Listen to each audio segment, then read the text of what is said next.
the topic and what we were discussing. Is there a time when I can say something and not be interrupted? I've asked 4 times. I mean, she's the one that made the statement because J-Mark, you go for it. No, somebody else. No, that was me. That was me that was talking, Damon. Oh, okay. I was listening in the background. I was a little lost, but I feel like Ganja Chica. I'm not sure if the reason that Cree might have said that she was, because I'm not fitting the statement at all. Y'all know how I feel about the whole colorism, black and white shit, but I feel like the reason she might have came off and said that ignorant shit because I think that maybe she came in here and was trying to call us African Americans and trying to say, like, if we get our claim, then what happened to her because she's the real American Indian. I kind of feel like that's what she was coming off saying. So I feel like Cree might have just made that ignorant ass statement like as an attack thing, but we in a different space where we ain't doing that back and forth attacking. But when Ganja Chica was apologizing, I feel like she was in the right to apologize. You know what I'm saying? So I'm going back on you, but that's just my 2 cents. No, I wasn't saying that. I wasn't saying in that aspect. I was asking, and my answer is if everybody is able to, then are we all going to? Is everybody be doing this together?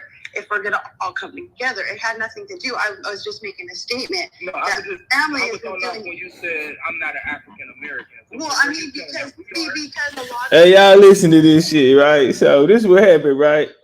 So this lady, who pale lady, come in, right, and say, "Hey, my people now, Indians, do we get reparations?"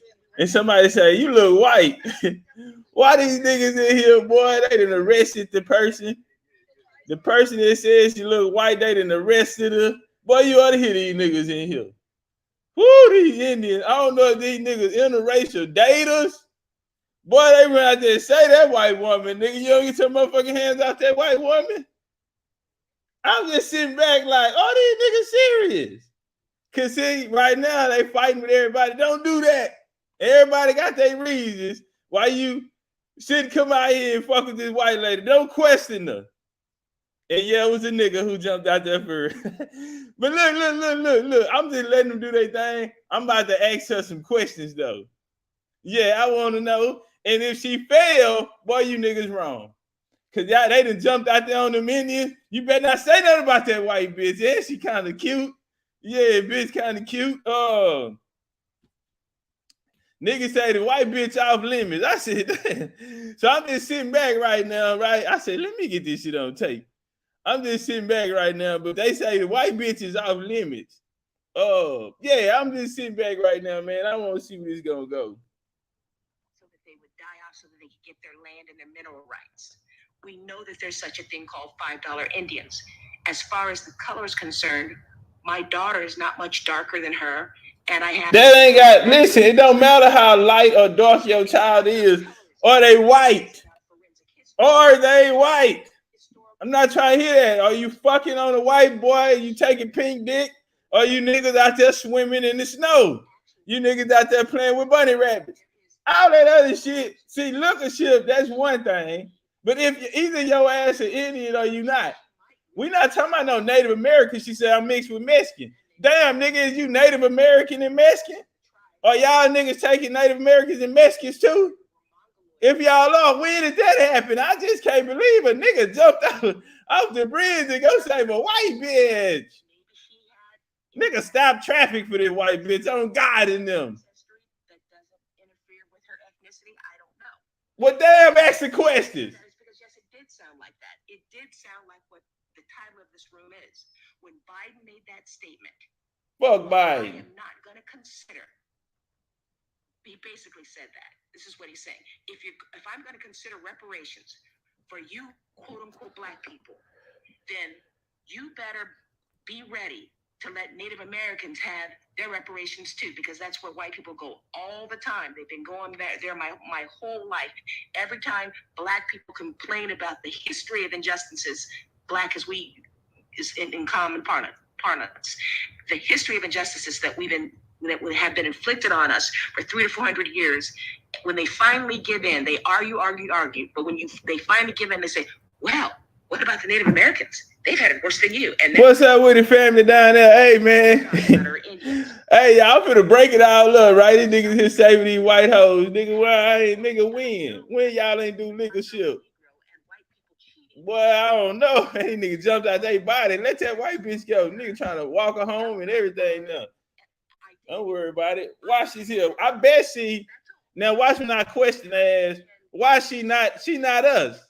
And these niggas say, I'm finna get on their motherfucking ass too. Walk out in the world, and I know it's true on its face because she said so. She said that a lot of people think she is white. So if she were to walk out in the street, most people would assume she's white. So when I say you look like a white person, I just made a statement that's true on its face. She may not be. Listen, mama, you ain't true on its face. It's not that what you said is either wrong or right, but about what the person looked like. It's just irrelevant. It's irrelevant to the conversation. Y'all hear these niggas? Having your stance, I disagree with your premise, and that's what I said in the beginning. It wasn't appropriate. You feel me?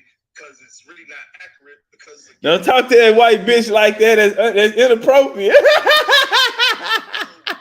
Just talk it out and not talk about what nobody looks like, because that shit cut both ways. That's exactly what Jim said. Oh shit! And that be the end of it. So it's like that conversation is not it. Can I say one more thing about that? I want to see who finna take control of the situation. What I do know is that her experience in the world, since the time that she's been able to walk, is not the same experience as mine. Who is this talking? I don't be on here a lot, bro. I don't know a lot of these people no more. You're talking about how she tries to organize in mini groups. Was talking about that Hey, y'all, the lady name is Linda Aguilar. Her name Linda Aguilar. How in the hell she one of us? Oh, y'all finna get on you niggas ass. Y'all niggas think she cute. You know what I'm saying? You niggas decide the Instagram page up and shit. You understand me? Nah, hell nah, man. We finna ask some questions about this hoe. What we're subjected to today is not the same thing that she's subjected to, regardless of how she identifies. Now, if you find that irrelevant, that's fine. I'm closing my mic now, and if this is not the appropriate place for me to be, I'll find another place to be. I said not appropriate for you to be. I just said that wasn't an appropriate conversation to have at that moment. And I mean, I hear what you're saying. It's just that that white bitch cute, nigga. God say it, nigga. God said the bitch kind of cute. That type of conversation. But go ahead, yes. Bitch in bikini pictures, and yeah, bitch kind of cute. Bitch got. He said this is tight. Check it out. All right, y'all. So anybody want to ask the questions? The questions that need to be asked. Is she the Indian that we saying she are, or is she a Native American, Mongoloid, or whatever? Y'all be saying when these people not in the room. You know what I mean? Is she one of those, or is she one of us? Well, she was about to tell us about. That's how you do that shit. Yeah, you nigga, they all kind of Mongoloids and Asians when y'all want to win a debate or show your scholarship around here. Goddamn, I'm trying to find out. Okay, for the last, my Uncle Peño Indian from Warner Springs out here in California. In 1934, we were put in little houses, and then we were took to Paula Reservation out here in California. Hey, y'all, bang the like button, family. Bang the like button. Share the video. Bang the like button. Share the video. Yeah, we don't give a fuck. You ain't this. We don't. This isn't easy to find your religious and how and to find your family and to find out you to go back.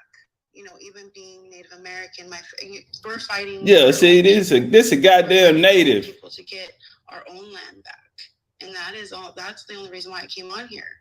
Is being. Y'all see, y'all hear the voice she got on these niggas. That's winning all these niggas. Talking about, damn, Chief says, woo, this whole ass nigga. I didn't even know he was in here still. That's the only reason why I came on here is because this is finding census. Take that shit back over there. We not trying to hear that bullshit. And that is with.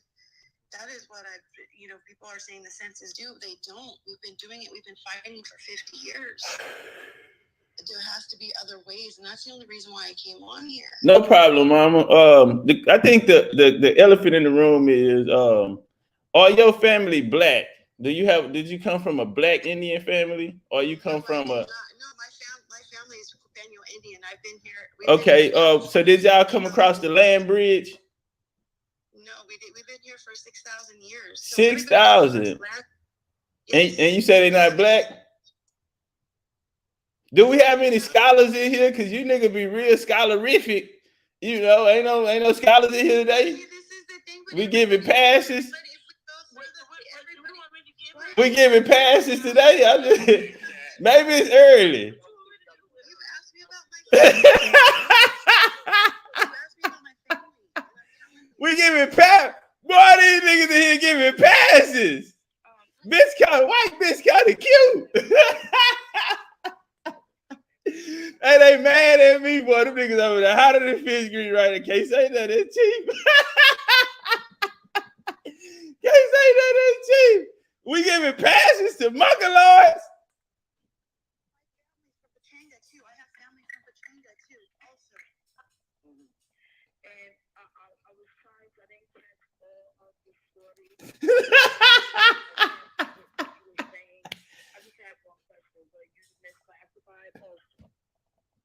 Nay, what's up with it, Nay? We were taking off the roll, so we were actually taking off the roll from our. No. Nobody want to hear that shit. Now look at them Indians. Now they want to come forward. Okay, let's see what's gonna happen.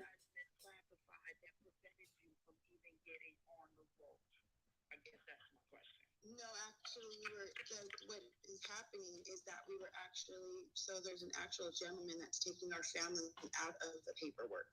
There's torn papers out of the roll, out of where it shows every family. Our family's being torn out of those papers. Ours goes deep. Ours goes more deeper than being disclassified with all of this other stuff. But I mean, I came on here to talk about my. So, and how do you guys have the original documents? Like, we have all the original documents. If I showed you a picture of my mom's paperwork, my mom literally has a whole wall full of all of our documents.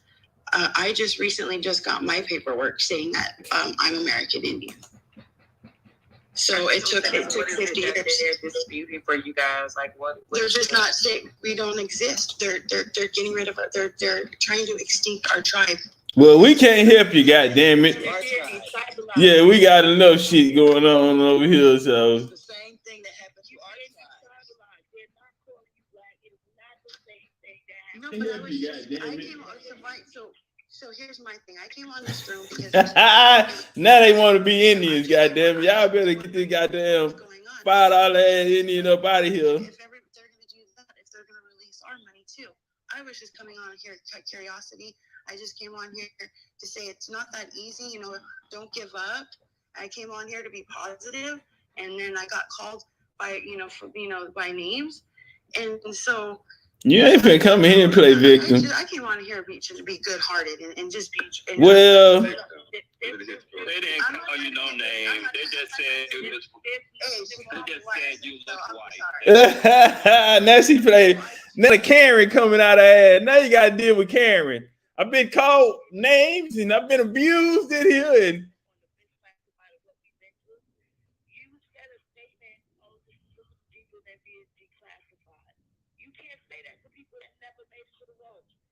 But I'm just saying it's very hard to. I just made the comment. It was very hard to. I'm not trying to minimize what you're saying, so don't try to cut me off and defend something that you don't need to defend. You don't have to. You're not on trial right now. It is a known fact that people that are known to be Native American have no idea how deep our. Hey, family, let's get the likes up, family. Let's get the likes up, man. It's 50 people in here. We should have 50 likes. It's 50 people in here. We should have 50 likes, family. Get the likes up.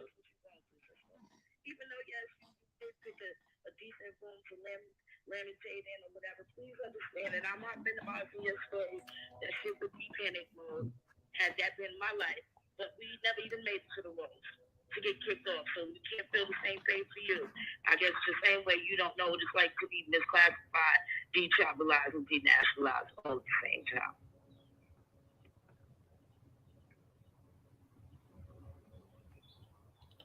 I have a question. Well, that's the thing. I have a question. Are the Native Americans will your tribe come and fight with us and help us get reclassified and put back on the roads as well? That's why I came in here to talk with everybody. I just wanted. Okay, no problem. We're here for the conversation. What can y'all do for us, if you don't mind me asking?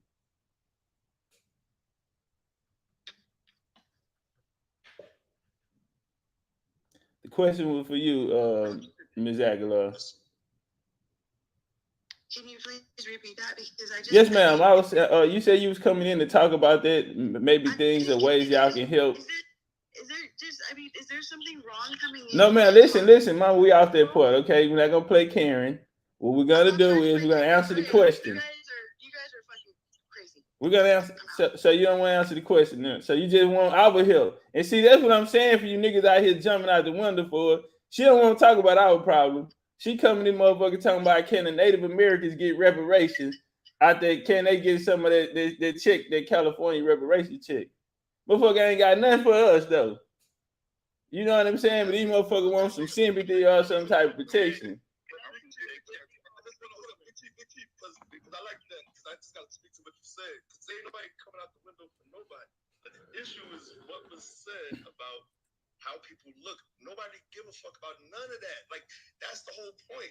So is that nobody care? Her story and everything she talking about, that's a whole nother thing. That's after the fact. What she want to defend, it's simple like this. Talking about what a person look like before they even talk about their lineage, who the fuck they are, none of that's irrelevant. That's the whole issue. So I just don't want all of that caping shit or none of that. I just don't want that. Well, damn, I mean, usually we ask the questions. You know what I'm saying? We would have been ran her through there on who you're peeping them, you're Native American. We would have got that straight. Now we in here looking crazy because, well, I feel crazy about it because, you know, we had people willing to leave the room because they was feeling like hold on, damn, man, let me get my shit out. I just listened to you, fam. So we got people in the room that's feeling uncomfortable because they was following proper protocol. Usually we ask those questions. Damn, you white, you a $5 Indian, you a Native American. We ask them questions. Now somebody feeling unwanted in here because they feeling like they did something wrong when that's proper protocol. You know, and then now when it, but hold on, I'm almost done, family. Man, fuck them, man. She like a white girl, bro. She got a Mexican name and everything. But that's what I'm saying. All of that's irrelevant. So that's what I'm saying. What was that? That conversation led to nowhere. And that's what we found out is we ain't got no allies. Cause soon we got to talk about what y'all can do for us. She said it's the wrong place for me. Yeah, cause she said I ain't here to do a motherfucking thing for a nigga. No, I ain't saying that, but I'm saying we was hearing her out and shit. She coming here to plead her case about reparations. You know, she talking about she been done worse than us and all this type of shit here. What I'm saying is we ain't got no friends. But I just ain't like how that lady felt uncomfortable when she was really doing the right thing. Cause what we end up finding out, what if she would have sat in this motherfucker a little longer? Yeah, now go and run her ass through there with the questions. Are you one of us?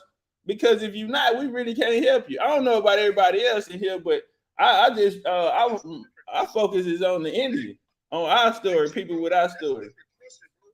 That's a different question, bro. If she would have asked that type of question, that's fine. Why we letting the bitch sit in here then on the panel and play Karen and act like y'all calling me names and all this type of shit? Listen, Richie, all this came after the fact. That's what I'm saying. Like none of this. She barely got words out. She's gone. Yeah, get her ass up out of here.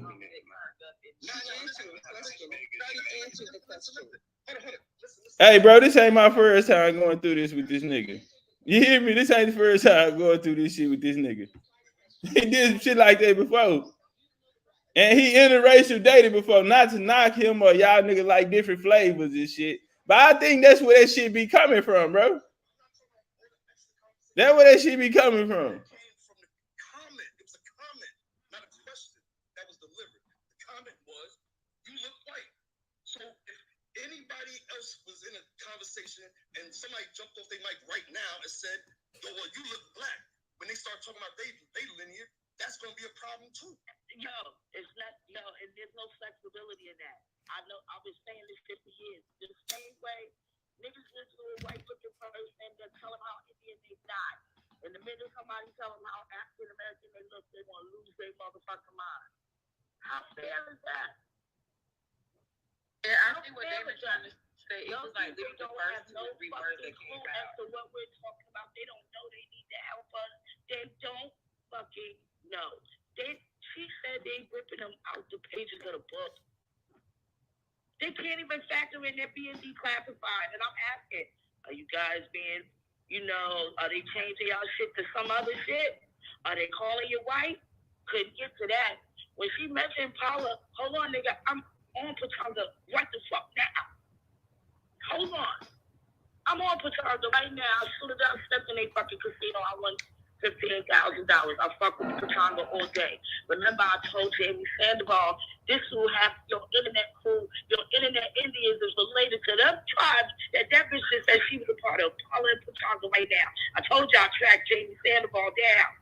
He thought I was just some Indian talking Indian shit on the internet in New York. Nigga, I'm right here in California, from New York, right here on their land. That nigga got kicked out the tribe. Trump and them was kicking these motherfuckers out. The minute he got there, these people, you know why they crying?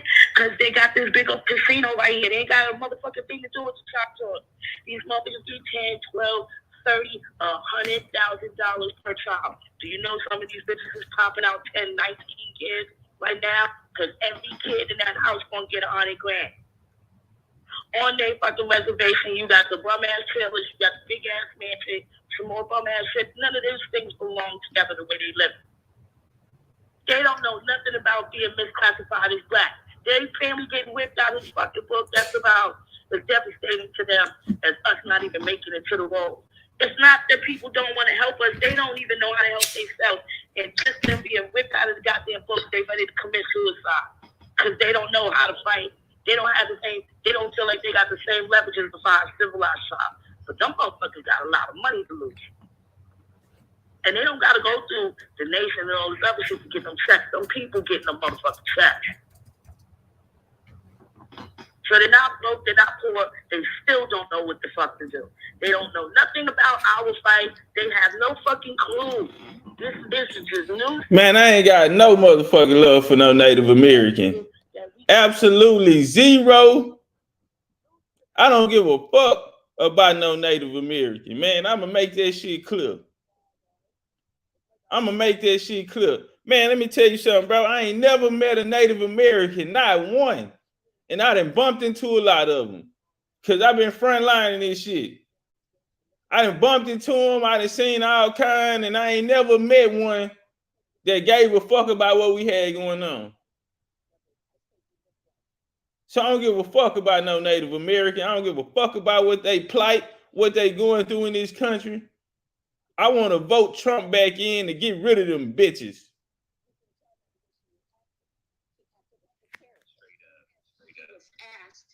What she could do for us, she got up out. We can do colorism all day, all years. Let's keep doing it, man. Let's go. Let's keep doing it. This not a colorism situation, bro. If a nigga walk in here and he don't look like us, you know when a motherfucker don't supposed to be in here. We got light-skinned niggas in this hoe. We got red bones in this bitch. We got some of the blackest niggas in America in this bitch. We ain't doing that. When a motherfucker come in here looking like that, when you come in here looking like you don't belong in this motherfucker. Because everybody want to stand so heavy on black and stand so heavy on white. So keep doing it. So we can keep having this caste system. And we ain't gonna talk about nothing Indian. And we ain't gonna talk about who Indian and who not. We ain't gonna hear from white folks. I know that. Man, listen, Cash, bro. I Now them niggas want to fight back. Y'all better get y'all ass up here, goddamn. Y'all don't let no white bitch in here with a breast out. White bitch coming here with a breast out. Not who black and who white, because I don't really give a fuck about that, because that's been placed upon people. I don't give a fuck about that. So I'm sorry if I get offended about that conversation, because that shit is aggravating to me. Who black and who white? Hey, let me say this here, bro. See, we got some of the blackest niggas in this hoe. We got these light-skinned niggas with different color eyes around this hoe. We got man, we got a mixture of people around here. We don't do that. But when somebody come in this hoe and they face look like they don't belong around here, bro, they should be questioned. You know what I mean? That was a good call, whoever called that one. That was a good question. Look, when we first met the Native Americans on this app, when none of them real Native Americans, all of them was white. The first time we got into it with them niggas, and if y'all remember, the Pan-Africans used to be over here with us, with the Indians. So they all came in there that day, and they tried to go get a case on me saying that we called them white. Y'all remember that shit? This is how all of this shit started out. But if nobody wouldn't have said nothing, then the nigga would have said there. He jumped out and said, let a real Indian talk. So that was kind of the same situation. They come in, bring themselves in our space, and feel like what they had going on is better than what we had going on. Totally disregarding the fact that we are the motherfucking American Indians around here. I think that was a good call, man. As far as the colorism amongst each other, I never heard a colorism conversation for nobody in here for as light skin, yellow bones, red bones, or some of the blackest niggas in America. We never had that conversation amongst each other. It's only when motherfuckers come in here and they face look like they don't belong around here. That's the only time I seen niggas catch a case. I respect that, Big P, bro. But what I'm talking about is it wasn't no questions made. See, that's what I'm saying. If you're talking about, well, yo, where's your fit? Like, you came and you asked the questions to get to that. Well, she was already turned up by then, though. Hold on. My bad, because I want to make sure somebody says something. What I'm saying is before the conversation even got started, the chick barely introduced her fucking name before it was, you look white. So now the conversation got to be about that. Actually, that's what the conversation's been about. And I'll be honest, I'm the one that drew it out because I felt the way about it. Fuck that shit about her felt the way about it. I said what I said. But you know what?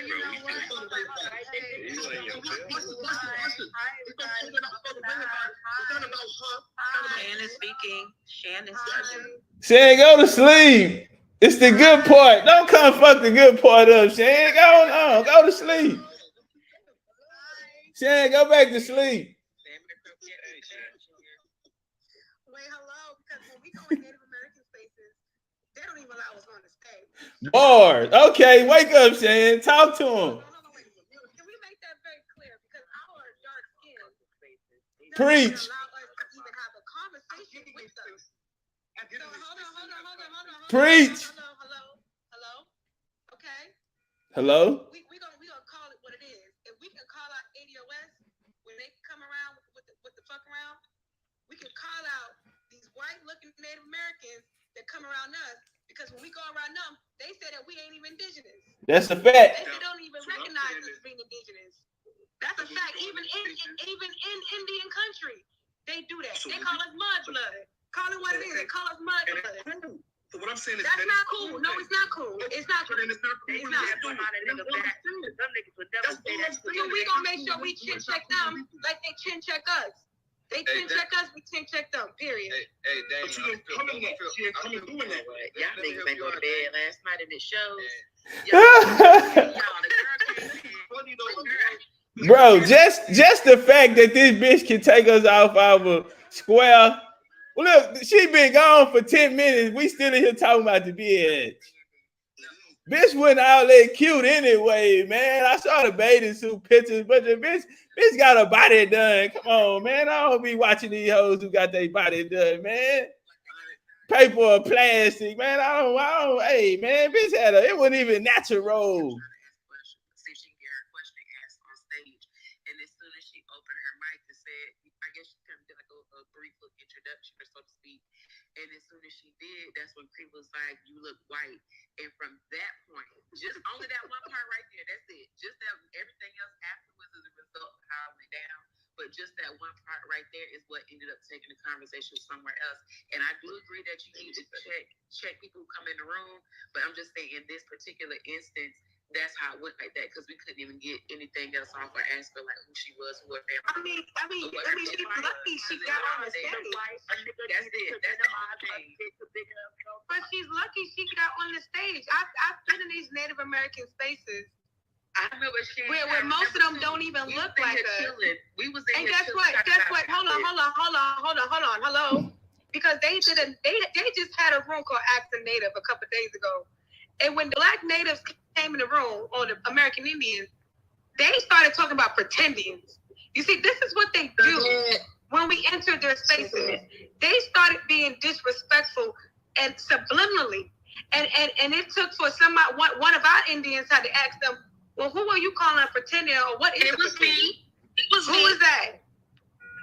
Miss Nikki. Okay, Miss Nikki, talk about what happened. Because because y'all sticking up for these natives and they're hella disrespectful. No, it's not sticking up for them. I got one question. Hey, y'all, look at Tyrone and calling us wabos and nabos.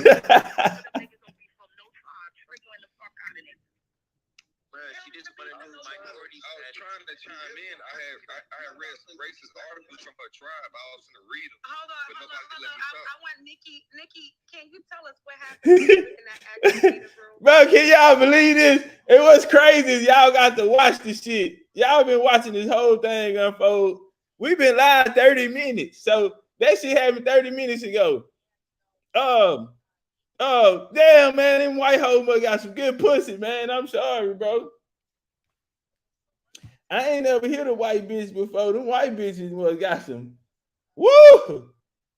Them white bitches must got that alligator snapper, nigga. Snappy nappy dugout. God damn. This shit been going on 30 minutes, fam. Feel very comfortable calling us pretensions is a problem. But what I was trying to get her to stay in the room a little bit longer to ask her Jersey girl, what up though? All the time and then play victim. She does this shit every time. Last year I asked her to help me. She said she was gonna help people. The bitch still ain't responded to my fucking inbox from last year.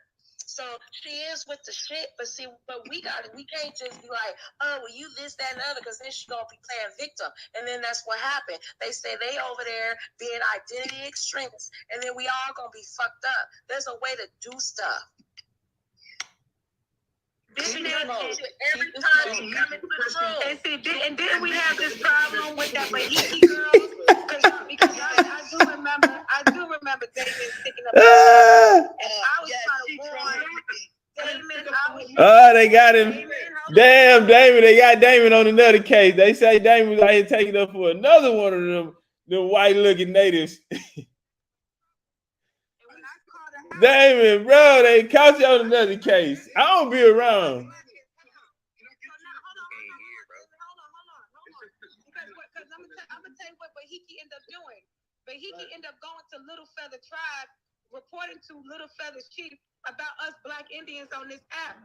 And this is why I said be careful with people like Bahiki, these so-called white adopted American Indians. Sister Rhonda, what up, though?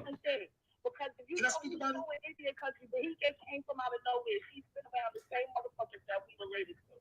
And none of them niggas stop her either. Okay? Before she even came to Can I speak about it, please? Oh, Phoenix got that quote. Go ahead, Damon. No, can I speak about this, yo? Because I don't want to get accused of shit. Yo, I just don't want to get accused of shit and not be able to. I ain't gonna lie, dude. Some people told me about that bohemian shit and you was with, but yeah, I be getting all kind of goddamn emails and screenshots and texts. What's the goddamn other one? Oh my God. You know what I'm talking about? The one that I got him on the case my damn self. He know I caught him on the case too. He was in there with them motherfuckers. Oh, and I was pissed off that day. I ain't gonna lie, that shit ran me hot. Cause he was modded up and shit.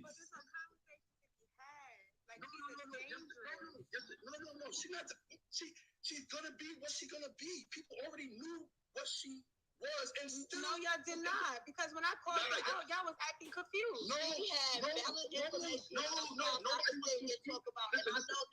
was confused. If niggas don't know who Turtle Gang Chief and all of these other people were, it's really no sense in explaining who the backdrop of the he got a shit from.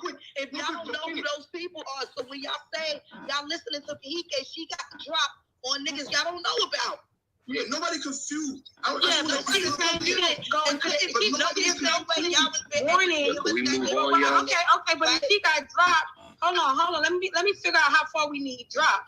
Because do we need drop from somebody who's going back to these chiefs on these reservations, warning them about us on the app? For me, what she said to me and how I know is because what she said was absolutely right. And the same people she was talking shit about, I just said it to their face too. It's only that Turtle Gang Chief was dying. I couldn't even say rest in peace because I didn't like him. No, she was talking about us. Little Feather already gave us drop. Yo, can I speak to it real quick? That's why Little Feather don't even come in our rooms no more. Hold on. No, wait a minute. She got personal. Wait a minute. Do you know why she got personal beef with Little Feather? Do you know why she got personal beef? She has a personal. I know the personal beef between her and Little Feather, and she wanted the rest of us to commiserate with that. Listen, hey, Feather did. Little Feather came and broke it all the way down. But the problem is that when you got people like her who's playing both sides of the fence, acting like allies, but then she's going behind our back to these same chiefs that some of y'all might have to go talk to, warning them about what y'all saying on this app, that's a problem. And we gonna call it out for what it is. Hey, yeah, now that situation did fuck up Feather. She hit me in the back and let me know what was going on, why she couldn't. She was hurt about this situation too, man. You know, Feather one of us, man. I remember when she first came around. But yeah, she did hit me, told me she ain't gonna be on the scene and all that type of shit no more because they got some shit going on. Because hold on, what's happening is that what it looks like we some type of Indian hate group on Clubhouse, and that's why she can't be around us because she's already in her tribe. And whatever people are running back to these tribes saying, it is leaving this app and it's getting on the reservation. And it's making us look like we a fucking hate group. And that's one of the things I always say, bro. Like, this shit be realer than, you know what I'm saying, what niggas be looking at. Let me get a clear response, please. With all due respect, I hear everything that everybody's saying. My problem I'm having is that people acting like I'm naive, like I'm going to this chick to be an ally. Rhonda, I told him that shit the devil, Rhonda. Air collective about her that made me start to say, hold on, let me see what this type of time this chick is on. So all I was doing was trying to get intel on her. You was playing devil's Don't tell me advocate. what I'm doing. Nah, it didn't work, but it didn't work. No, it did work. Hell yeah, it worked. And that's what Phoenix is talking about. Phoenix is talking about the part that worked. Well, y'all playing devil advocates but hold on, y'all playing devil advocates at the behest of people like myself who got to deal with Shinnecock people. No, I'm gonna tell y'all gotta chill out because I have other Indians like from New Orleans. They want to come in here. Y'all talk y'all. That's my sister tribe. Yeah, but I gotta deal with them. You don't gotta deal with them. So when y'all around here, I'm playing devil advocate on the behest of what? Because you ain't got nothing to lose when it comes to when I talk to Little Feather after the fact, when I talk to Little Feather after the fact, right, of me having a conversation and going into Little Feather's rooms. When she having rooms about topics and I'm going in, she pinging me in. She don't have no problem with me about me having a conversation because I wasn't playing devil's advocate. Y'all can think whatever y'all want. I don't really care. What I'm talking about is the actual fact. See, what people think is irrelevant. It is. What actually happened, what actually is known, the conversation that is talking about people that, just like Phoenix said, people that other people didn't know about. Right? We didn't know this person was doing this. We didn't know how this person was moving. We thought, how you think some of that information came out? But the thing is, it didn't come out just because of her. It didn't come out because we was trying to be friends. What the fuck, yo? We've been had drop on her. We've been had drop. That's why they never put around. Yeah, I cussed that motherfucking ass out. I cussed that mother, ran her ass up out of there too. We knew she was adopted. We knew she was from the Caribbean. We didn't have drop on Bahiki. We don't need nobody to pay double ass shit. I wasn't doing it for you. See, that's what you got getting. We're doing it for everybody else listening. We know she a pretending. We got other people that's listening. We got neophytes that's listening. So he was just giving her the rope to hang herself, and I was enjoying it. We know what it is. Everything you're saying is correct. We didn't know.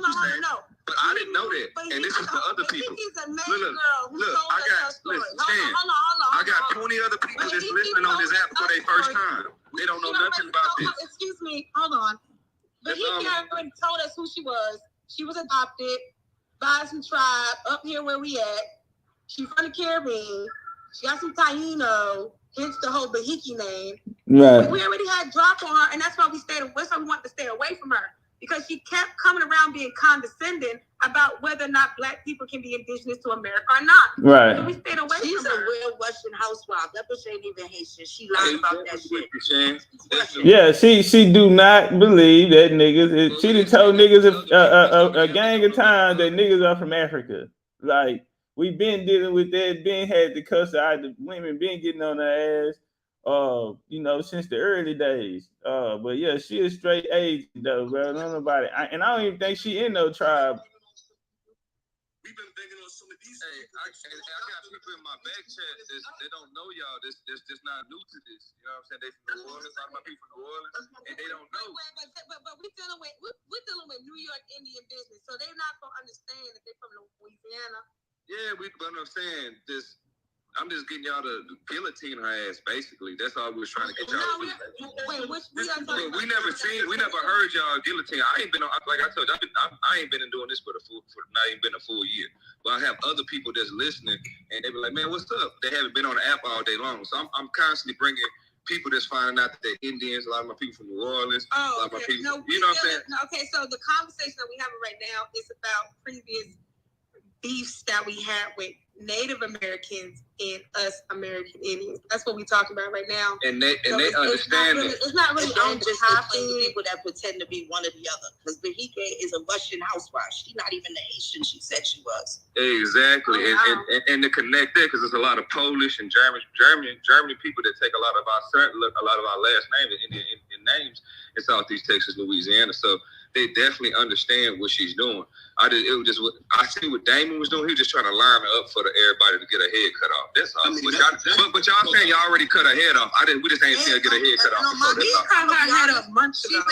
Yeah, so that's all. I keep thinking the fact that she mentioned some key shit about some niggas that kind of got over the radar with the fake tribes. They in tribes. They may not be fake, but they got some suspect activity. And she definitely threw them under the bus, right? And they getting into the limelight a little bit. It's not like they're just being Indians on the internet. So these are some niggas, some chocolate face niggas getting ready to walk away with people grandma too. Exactly. I think niggas is gonna be so focused on who look white that these chocolatey niggas gonna walk away with some of these folks' grandma. And they're not gonna let y'all in the tribes either. Exactly. She didn't lie about that. Right. She did not lie about That's that. it. I hit that fucking mark. And that's what I'm talking about. I'm sorry, yo. Y'all can everybody taking all these little shots. I hit my mark, yo. Y'all don't understand. Nobody's taking no shots, yo. You gotta stop being emotional, yo. No, I'm not. No, I have to stop being emotional when everybody else being emotional. You gotta relax. Everybody being emotional. We just call it what it is. That be trippy sometimes, bro. Come on, bro. Everybody else was being emotional, but now nobody being emotional right now, bro. I was being pragmatic the whole fucking time. See, so now that I get to be emotional because everybody else want to get in their. Come on, man. Are we serious? I've been on 10 since last night. I watched you call out Ishmael in the Amaru. I didn't know all that. And that was weird. Like everybody in the chat, I don't know if you see the chat, but everybody was confused why you even did that with Ishmael Bay. It was weird what you did. So now you acting like you haven't been on 10 since yesterday. I'm not even gonna do that. When I talked about this, and it was in context, what was the first thing I did? I didn't talk about this behind. But Ishmael wasn't even in the conversation, so why would you even use him as an example? That was They got that stuff straight. We need to move on. They got it straight, but I'm talking about how you've been on 10 on everybody. Like you've been on 10 on everybody. Sometimes you be on 10 too. Now we all be on 10. I know I be on 10, but he's on 10. And everybody's confused about why you on 10. As long as his ulterior motive is pure. Your ulterior motive is pure, man. We all love each other, man. Just understood exactly where I was. Hey, y'all, get the likes up. Get the likes up, family. Jump on the like button. Have your emotions about how you want to have about it. Emote about it. Emote really loud about it. Or I don't care. We from the city. Sharing is cool. This ain't nothing. Like, come on. Bro. Yeah, but you gotta relax, bro, because you was yelling yesterday, yelling now. It's really not that serious. We just know that she's an all this over a white bitch. Boy, them white hoes got that snapper. Them white hoes. Hey, that little pink pussy must be. Woo! Come on, bro. We serious? How long we been here? 45 minutes. White bitch been gone 45 minutes, nigga. Nigga, it's still going down to this hoe, nigga.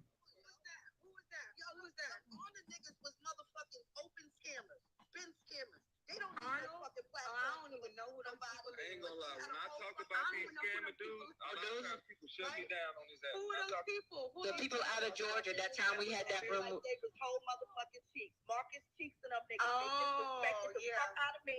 Y'all ran them up a clubhouse though. They was recruiting.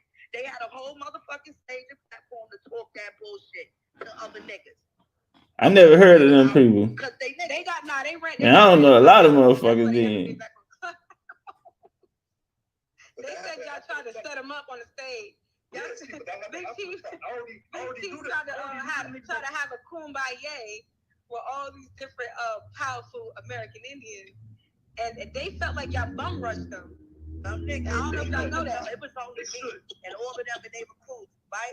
Some niggas was selling people moms fake ass cancer treatment and shit, but they get to sit down and act like they the illest Indians in the motherfucking world. Whoa, I'm a chief.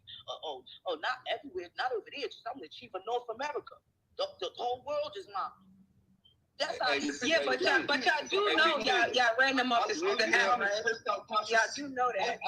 That night, that was the first and last time we ever had a room all together. You even had Rasty in there, and they said they felt like y'all bum rushed them when y'all started asking those critical questions. Yeah, because the room wasn't. The room was about at that time. The Moors had went to jail and I can't remember where it was when them dudes went to jail on the highway. So they was talking about the sovereignty.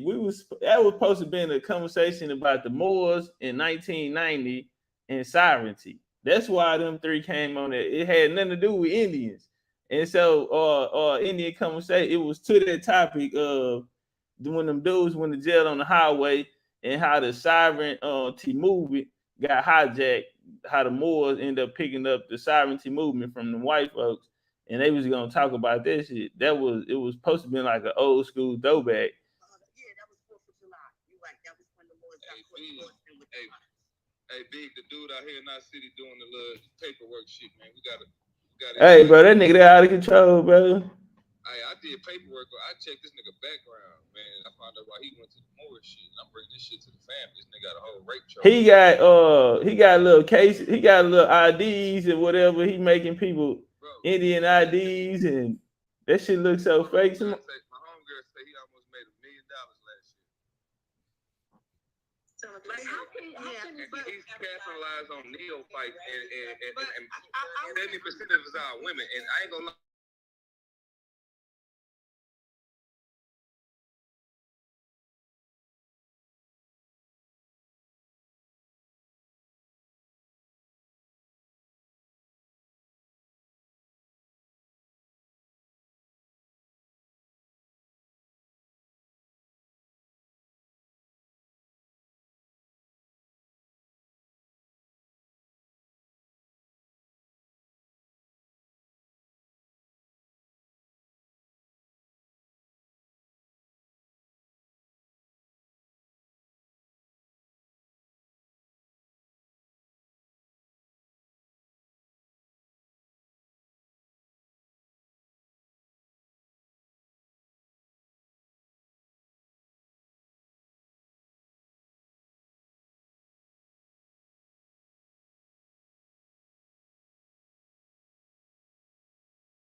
me. And I'm like, oh shit.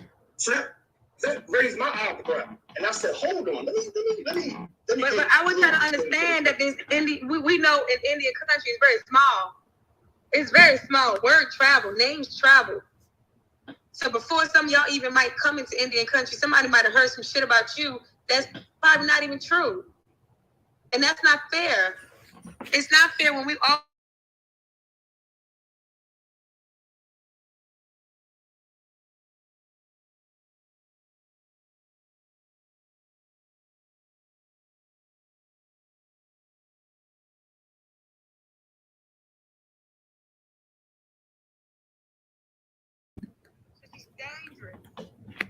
Indian country ain't that big. Hey, as many Indians got to speak and put their perspective in it. Yeah, we should have got up in up out of here, Shane. I feel what you're saying, Shane. We should have been got our ass up out of here. Shit shouldn't even say shit. So I ain't know all that. We lingered a little bit too long, but see, those of us that felt that something wasn't right, we kind of sat on it. So that's our fault. I take responsibility because when I saw how she was moving, I should have said something. But I'd like to give people the benefit of the doubt.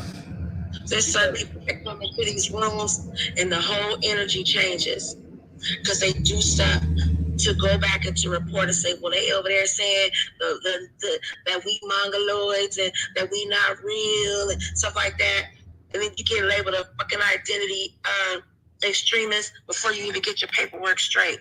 Or if you do have your paperwork straight, you get to tribalize. So this is not for play. This is real shit out here. And they are doxing people and shit. She was on there. Is she that comfortable talking about who people's government names was?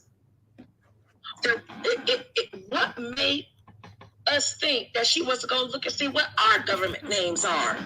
They are. Do you have government names on here, or they got your profiles connected for your other social media platforms? It don't take a rocket scientist to go see where you are that you may have your government name at. They have our faces. All this shit. That's why I told you. Remember I was telling y'all I got into it with a girl on Twitter. I don't even remember. And come to find out, she's actually my cousin, and she's on the Puspatuk reservation. We got into a whole debacle on Twitter because she was trying to call me out, saying I wasn't really what I was. We out here throwing out census records and shit. Couldn't find out she my whole cousin. And guess what? She know Bahiki. Guess what? She know my cousin in Rhode Island. Guess what? She know Shanae. She know everybody. It's a small world in Indian country. It's really small. And so what you do and what you say in some of these spaces, it does matter. And it's unfortunate because they acting like we're extremists and like we're trying to take something. It's not true. Shan, I just real quick. So I just want you to understand. You got to remember, Shan. I just want to keep the context for all time so you understand. You got to understand. You know how I move, Shan. Remember when I first really met you guys at the time, it was you, Big Chief here, and Yashika at that time. Yeah, I had the Truth of Higher Learning. I came in. I really barely didn't know y'all guys. I didn't know much about y'all guys. And first thing I did, I introduced y'all to the IRA and Ghana shit. Because I felt like that's important for us to get on. That the fact these motherfuckers is trolling and doing shit on the app. You know what I'm saying? Like, this is what I'm on. Like, I'm on us being aware so we could know how to move properly and don't get labeled as extremists and don't get, this is a chess game going on. Everybody don't got all the fucking moves. They don't know. I made it very clear. They've been speaking for hate speech for the past 8 motherfucking years. And you know what I started doing? And I told you, don't be tagging up, don't be doing that. You want to see trolls when y'all get them death threats and shit, and they got pictures of your mother and a fucking, a picture that they shouldn't have of your mother. Let me know when to get real for you. Because niggas help them do that. You notice when these apples get mad at you, they go to the Native Americans and get pictures. And memes. Africans too. So when niggas is acting like these is different people, they're motherfucking not. You look white. Nigga, she just as crazy as some motherfucking niggas that's over here recruiting, acting like they Chief Indian Wild Feather. It'd be a whole cult spin off Jim Jones ass niggas. Right? Niggas is getting the innocents like Thunder Boys from our groups.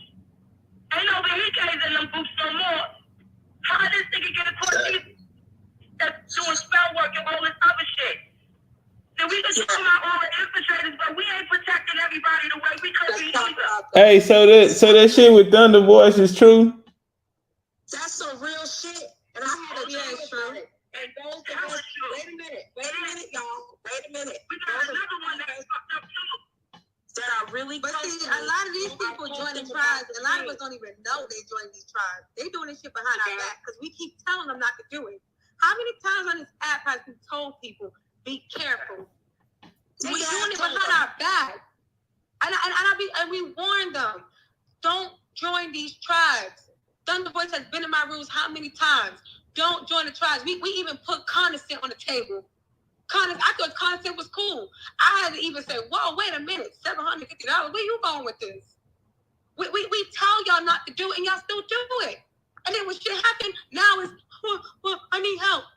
We tried to tell y'all not to do this stuff. Nah, we ain't helping them. Hey, and Talik, y'all got some niggas down there in Houston. Does not need to get the fuck ran up out of Texas. Bro, he's not. That's what I'm trying to tell people. He's not scamming people out here. He's scamming people on the East Coast too. Yeah, niggas from New York. And I got issues with Big Monkey ass. I got issues with them. Get they bitch ass up out of Texas with that shit. Look at Tifa late ass. Shit we do, it be a lot of women that be like, leave them alone, y'all hating and shit like that. Nah, ain't no women doing that. Y'all, if y'all men, y'all protect these dudes that I do. Get them out. Cause we get them out in New York, get them around. That's why they run. You gotta understand. That's why they run to the South. They get ran out of here. They come to the South. They feel everybody slow. One of the Yorksters got ran out of Houston not too long ago. So now we don't play that. Yeah, then we just talk about this Phoenix. I'm not familiar with how people be trying to scam. They get ran out of New York and they run to the South and they be trying to scam again because they think nobody know their track record down in the South. I know people they're scamming and stuff and go to the East Coast. They just go where they don't. Okay, and they get ran out too. So what you trying to say? Tell them to get out. Do what you gotta do. Tell them to get out because we gonna tell them to get out. Well, no, I mean, whenever I was calling out polite, a lot of people in New York was telling me, they say, "Man, that's on you. You know, in New York, that's how we rock. If you that naive enough to let him dupe you like that, that's on you, B. We don't play like that. You get Hey, smashed. Polite scammed you, Talik. You'll get smashed out here. So y'all talking, we ain't doing no beating up. Tell them to get out. What you telling us? I can't help you down there. No, I'm just saying, let's talk about it. I'm just telling you, talk about it. We're going to do what we need to do. I'm going to do what we need to do. Serious, as we all should. What's up, TD?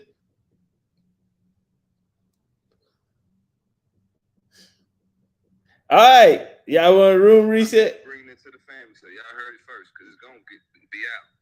I didn't know that there was a big divide between Indians and blacks. And I was going to ask, because I was on here yesterday. And it kind of woke me up a lot. I learned a lot.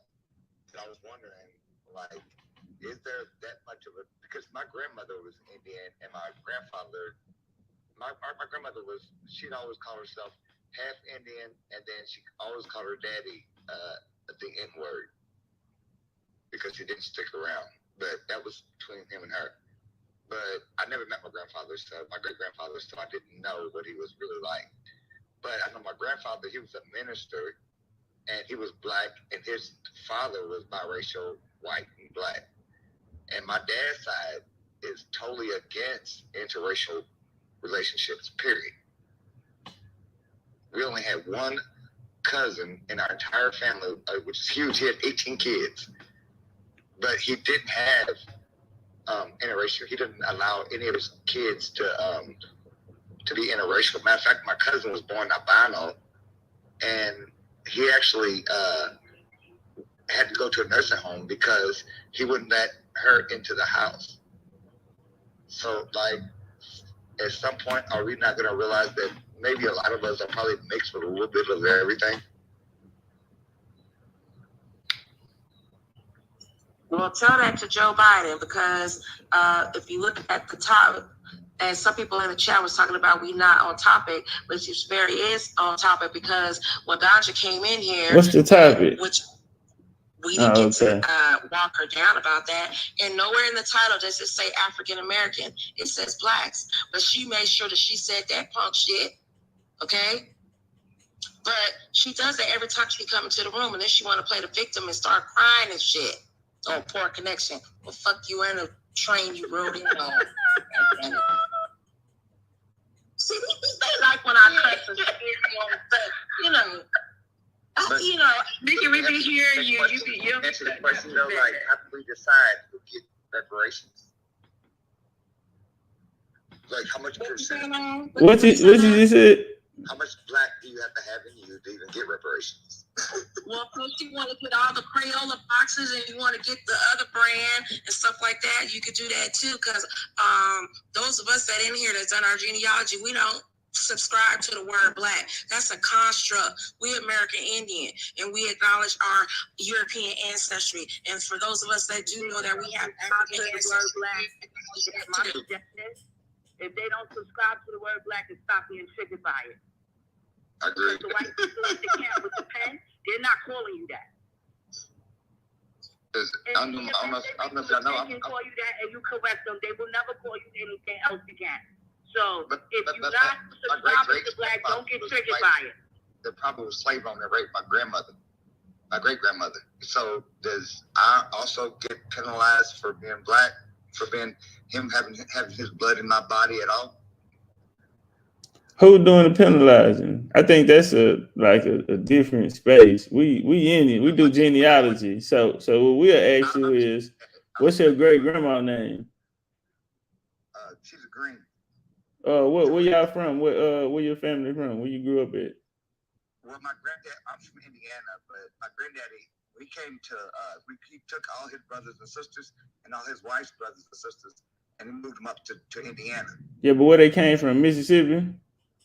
No, they came from Georgia and Florida. They was sharecroppers. All right. Well, about what year is that? How far you go back? 1940. 1940. You know where his grandparents were from? His parents? Yeah.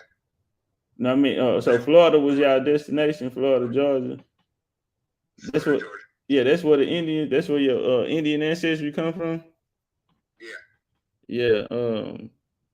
Yeah, them was definitely, that's definitely Indian territory. So we more concerned on stories like that, and you researching your Indian part, see if y'all own land, or if y'all were in any slavery or bondage. Was y'all enslaving motherfuckers down there, or was y'all affected by the Indian Removal Act? Shit like that, yeah, we really ain't doing the black and white shit and all that shit. You say what? Both my grandmama was the Indian, and she married a biracial black man, and they were definitely slaves. Yeah, well, Indians were slaves. Shit. In the 1900s, they were slaves in the 1900s. Oh, based on what they told me, they was sharecroppers, but they was basically they had to sneak out of Georgia. Hey, we had a dude, what was his name? Osiris Johnson. He told us his people and them came here from Egypt on the ship when he was like 9 years old. He ain't had no parents. He came by himself, and he was affected by the transatlantic slave trade. So we asked him, how was he affected by the transatlantic slave trade in the 1900s? He told us he went through prison. What do you say? The prison pipeline and the mass incarceration. Osiris Johnson. Anything to get that check. I don't even think he wanted to check. He was one of those Egyptian. Yeah, that nigga got like 100,000 followers, goddamn. Well, we really named him Osiris Johnson, but we don't remember his name because he was saying his daddy's name was Johnson. Yeah, he like one of them little comedic niggas though. I can't remember his name, but we mopped his ass in here. Wait, dang, who was that? He got a big following. Yeah, they was really going through it. I forgot. And nigga said they was really going through it. 1940, so they on the plantation. Coming out to Massa back here tripping. Nah. My took all my aunts and uncles down and pick cotton every damn summer. But that don't make him a slave though, fam. Shit, we still slaves. How you know you had a biracial family member back in those days? Because I've met my granddad used to be a minister, so he used to be able to explain a lot of things to me in a different manner, to where I can understand it. And I'm one of the few people that sat there and listened to his history, and he knows his mama was molested or whatever, and the dude that they lived on, my uncle and auntie them still know the white man that is their grandfather, but he's a white man that probably was a slave owner and came from slave owners. My grandma was an Indian and the N-word, but my granddaddy was like more of a different stature. But my daddy's side was completely black. They came from Oklahoma and Arkansas. So I'm kind of mixed in with 4 different sides of different races. Like I'm black, white, Indian, and more black than I am anything. What black people come from? Some people say most black people come from Africa. So you more African than anything. Most likely. Most likely. So I don't know that much. I mean, well, shit, it sound like you know a lot. I mean, you were just, you were just talking to us like you knew a lot. You was answering questions. I ain't never been to Africa. No problem. Have you ever been to Georgia? Yeah, I used to live in Georgia. You been to Florida? Yep. All right. All right, no problem. So did your family tell you about, because your grandma told you about her nigga daddy and Indian mama them? Do you know anything about the African? Did she tell you anything about the African? Nope. I mean, you more African than anything, right? We don't usually use the term African American. No. We didn't say African American. We said African. Yeah, African part. My daddy and them said they came from more of the Bahamas, like Jamaica. So what about the African shit? See, you ain't tell us that at first. You said you was an Indian on the plantation, slave master out here with that bullshit. They were still on a plantation before I was born. Did you grow up in the church? Yeah, I go to church. You still go to church? I go to all kind of churches. So why you lying then? How you go see that's why we don't like Christians?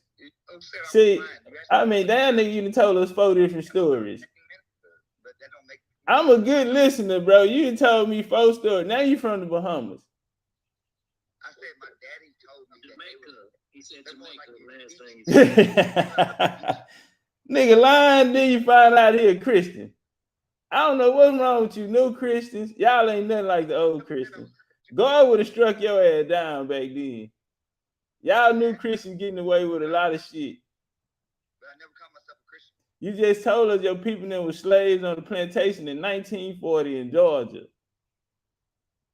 When I asked my mom about that, this nigga crazy.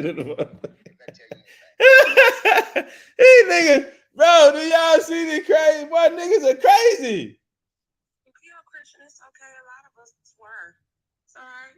No, it ain't about that. No, I'm just saying he go to church. He lying though. God damn, it ain't nothing wrong with being a Christian, but when you lying and shit like that, and you ain't. No, I'm just telling him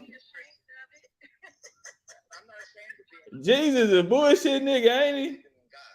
These niggas hang around Jesus, do shit like that. Niggas that hang with Jesus do shit like that. Lying for no motherfucking reason.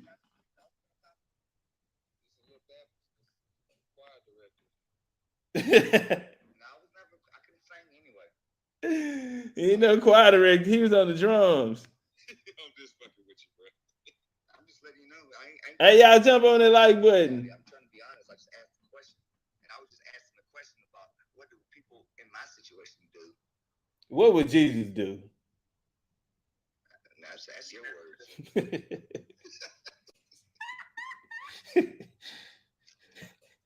Okay, bye, nigga. Bye. Bye.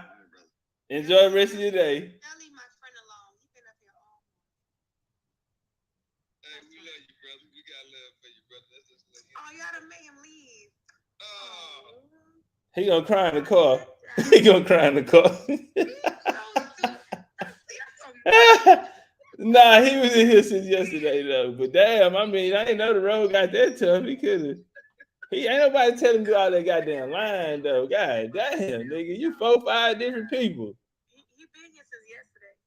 But see, I ain't gonna lie. Yesterday when you went in here though, that nigga was in here. He was in here with a lot of that old Pan African ass talking points, giving them niggas a lot of pushback yesterday. Yeah, he was.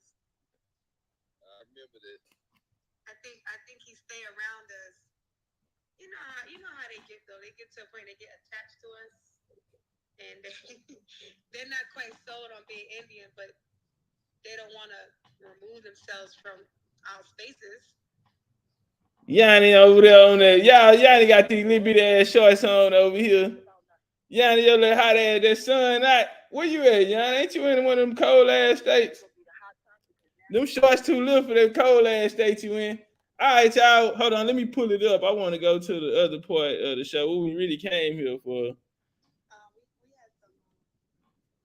had some key ADOS people here early this morning when I was asleep. It was a mess. Nikki tried to cuss the lady out. She left. Big Chief, you know her. You know that girl. Her last name Showers. April. April was in here this morning. Oh yeah, she came in here with the smoke, y'all. I thought April was an Indian. I wish I was here to see that. Did you get that? I thought April was an Indian though. She sure was. She came here with the smoke. Oh damn. She had a lot of smoke, and I did not cuss. I just asked a simple question. Where does the American Indian fit into what you're talking about? Because she was saying that you got to still be black for 10 more years. And I said, well, how did American Indian fit in that? She gonna tell me this is not my fight. I said, girl, bye. Don't tell me I can't fight in my house. But you talk about Yeah, she shouldn't have said that shit. That sounds crazy as fuck. Yeah, she gonna have to answer for that though, because she flip-flopped. See, that's what I'm saying. People go back and forth, they say different shit. I just be listening. So, But and I thought she was an Indian too. I thought she was coming on the Indian side. Yeah, it was like she was mad as shit about the pretending shit. She was the only one that was really mad. So yeah, that's why I'm surprised, but I appreciate the info. She was tight. She said we were having a secretive ADOS hate room. That's what she called this room. Nah, you know what it do? It's them over there being messy. The motherfuckers like to sit up and talk about us and shit like that when we don't even know they actually exist. But that's what it is. That's that old messy shit. And bring your ass over here with that shit. Don't sit up in these rooms and shit. We don't know y'all niggas even exist, and y'all in there talking about us. You know what I'm saying? That what that shit there be about.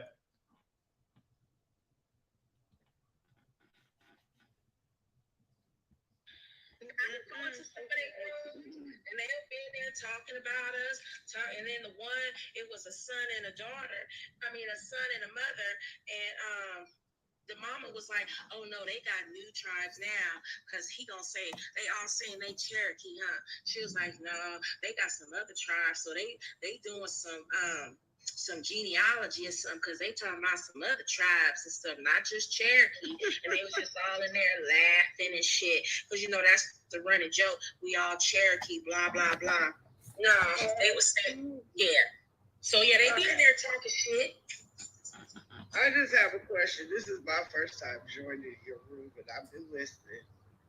And the young lady asked me last night, had I done my genealogy? No, I haven't, but I do know that, and I have a question.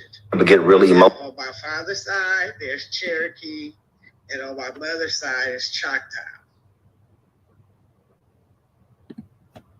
That was me that asked the question. I just was trying to see where you was at.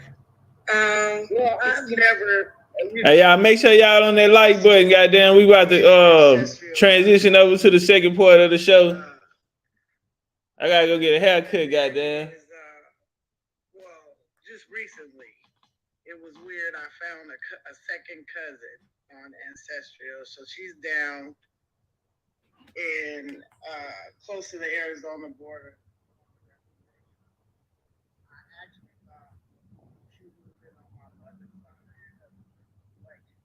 but come to find out, coming from my father's. All right. Where my blunt at?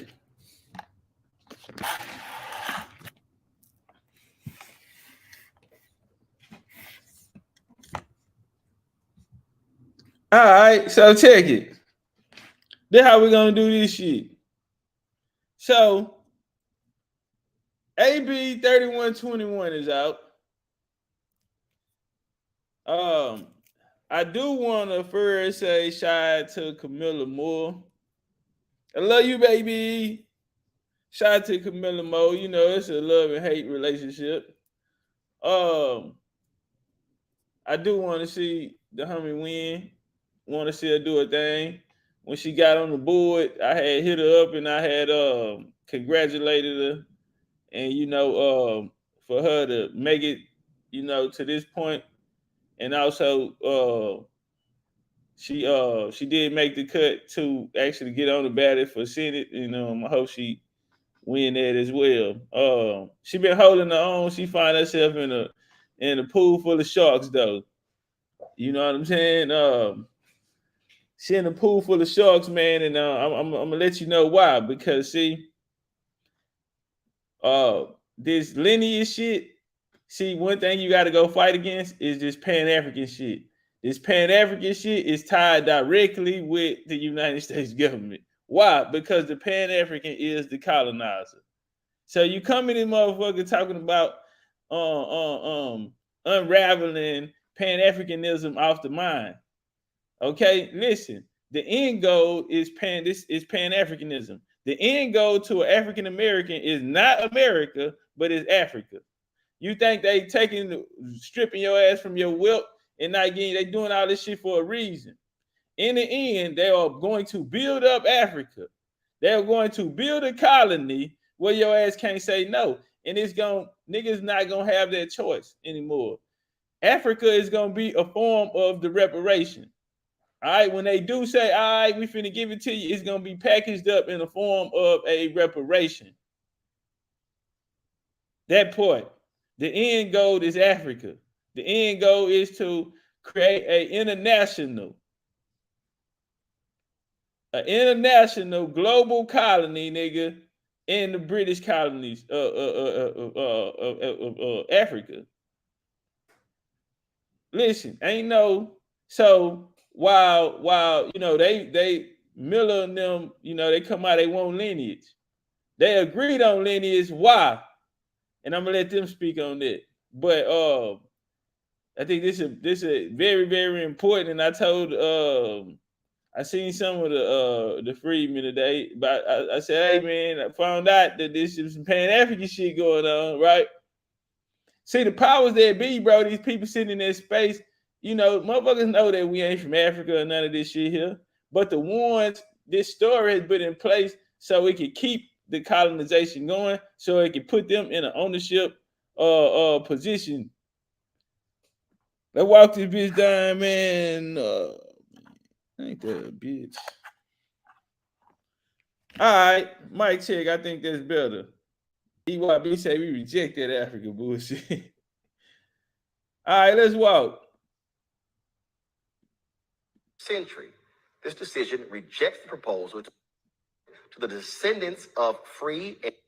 All right, folks, California's first in the nation statewide task force on reparations voted to limit state compensation in the event it's awarded to the descendants of free and enslaved Black people in the United States in the 19th century.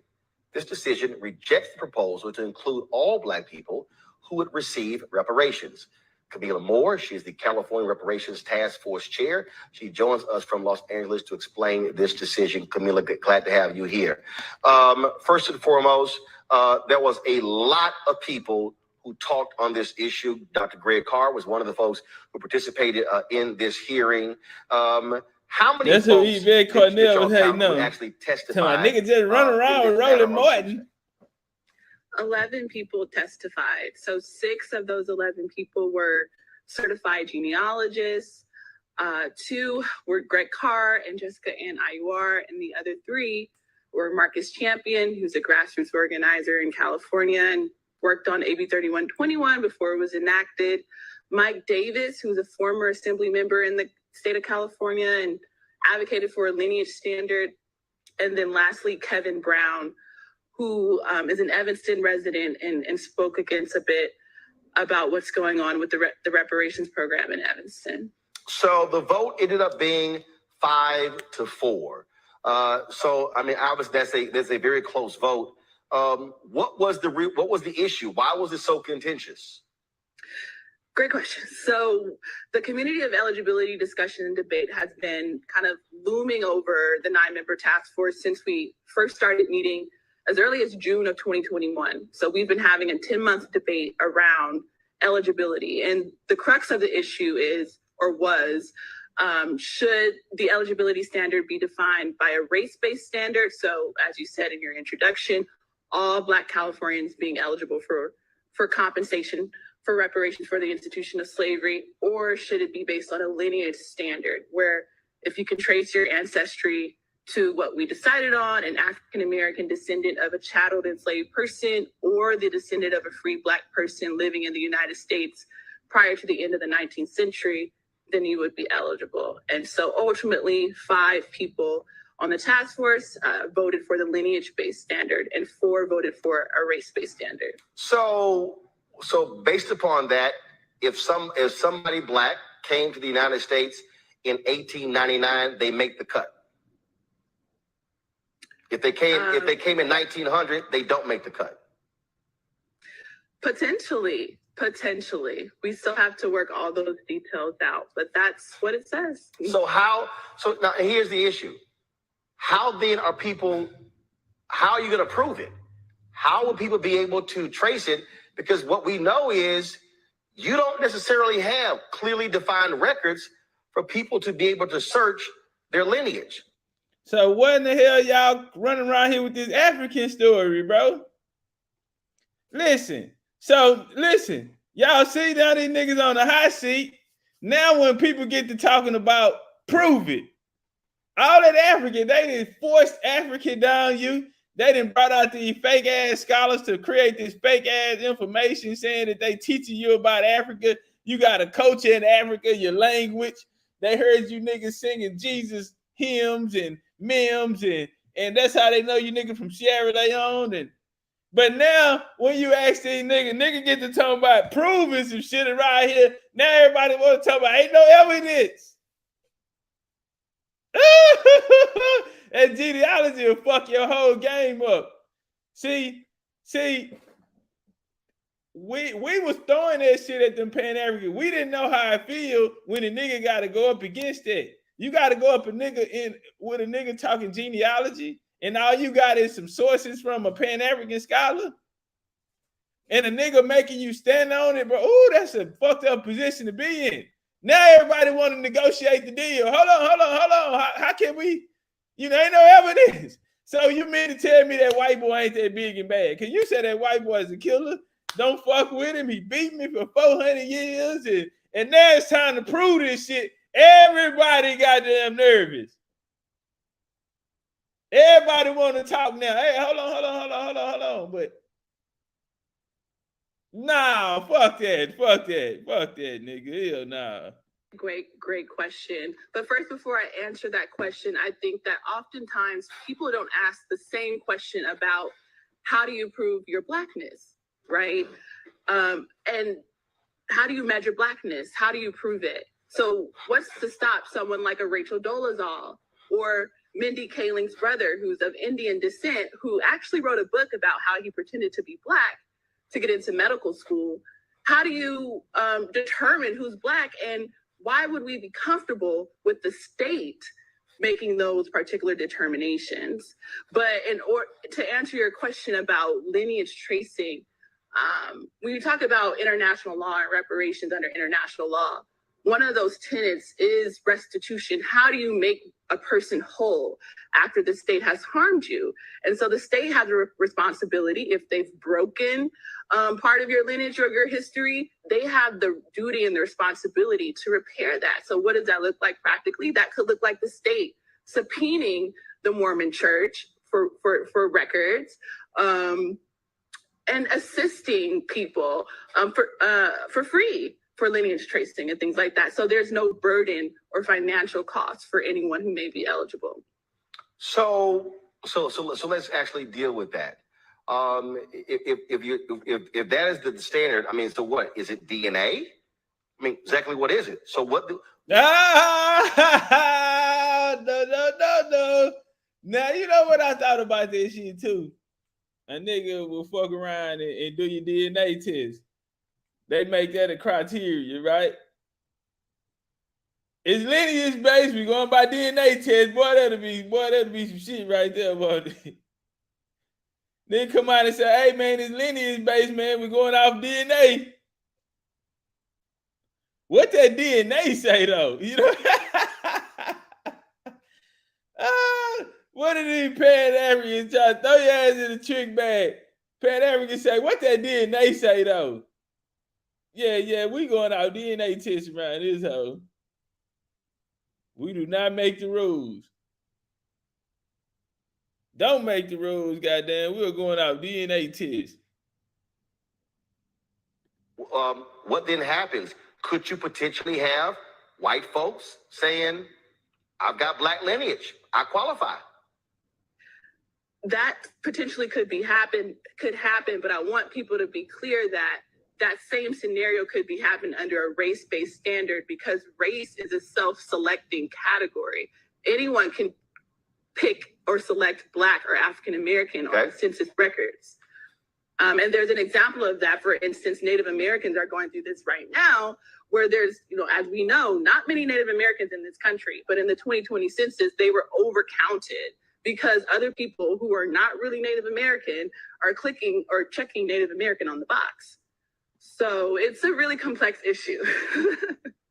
Camilla, don't be doing that fake ass white girl laugh. First of all, you got a variety of things going here. The state still has to decide if they're actually going to do this, and so you're laying out a standard here. But I do want to ask this. This is very interesting. So if we're talking about lineage, if we use y'all heard him, huh? He say the state still gonna have to say they gonna do this. Very important, right? I don't want niggas to get this, jumping out their body, and these folks ain't listen. A variety of things are going here. The state still has to decide if they're actually going to do this, and so you're laying. And she said, States still have to actually decide if they're going to actually do this. You feel me? This could be some HR 40-ish shit. They still have to. They ain't said, yeah. You think them folks finna go in there talking about a goddamn lineage? No, it's for all niggas.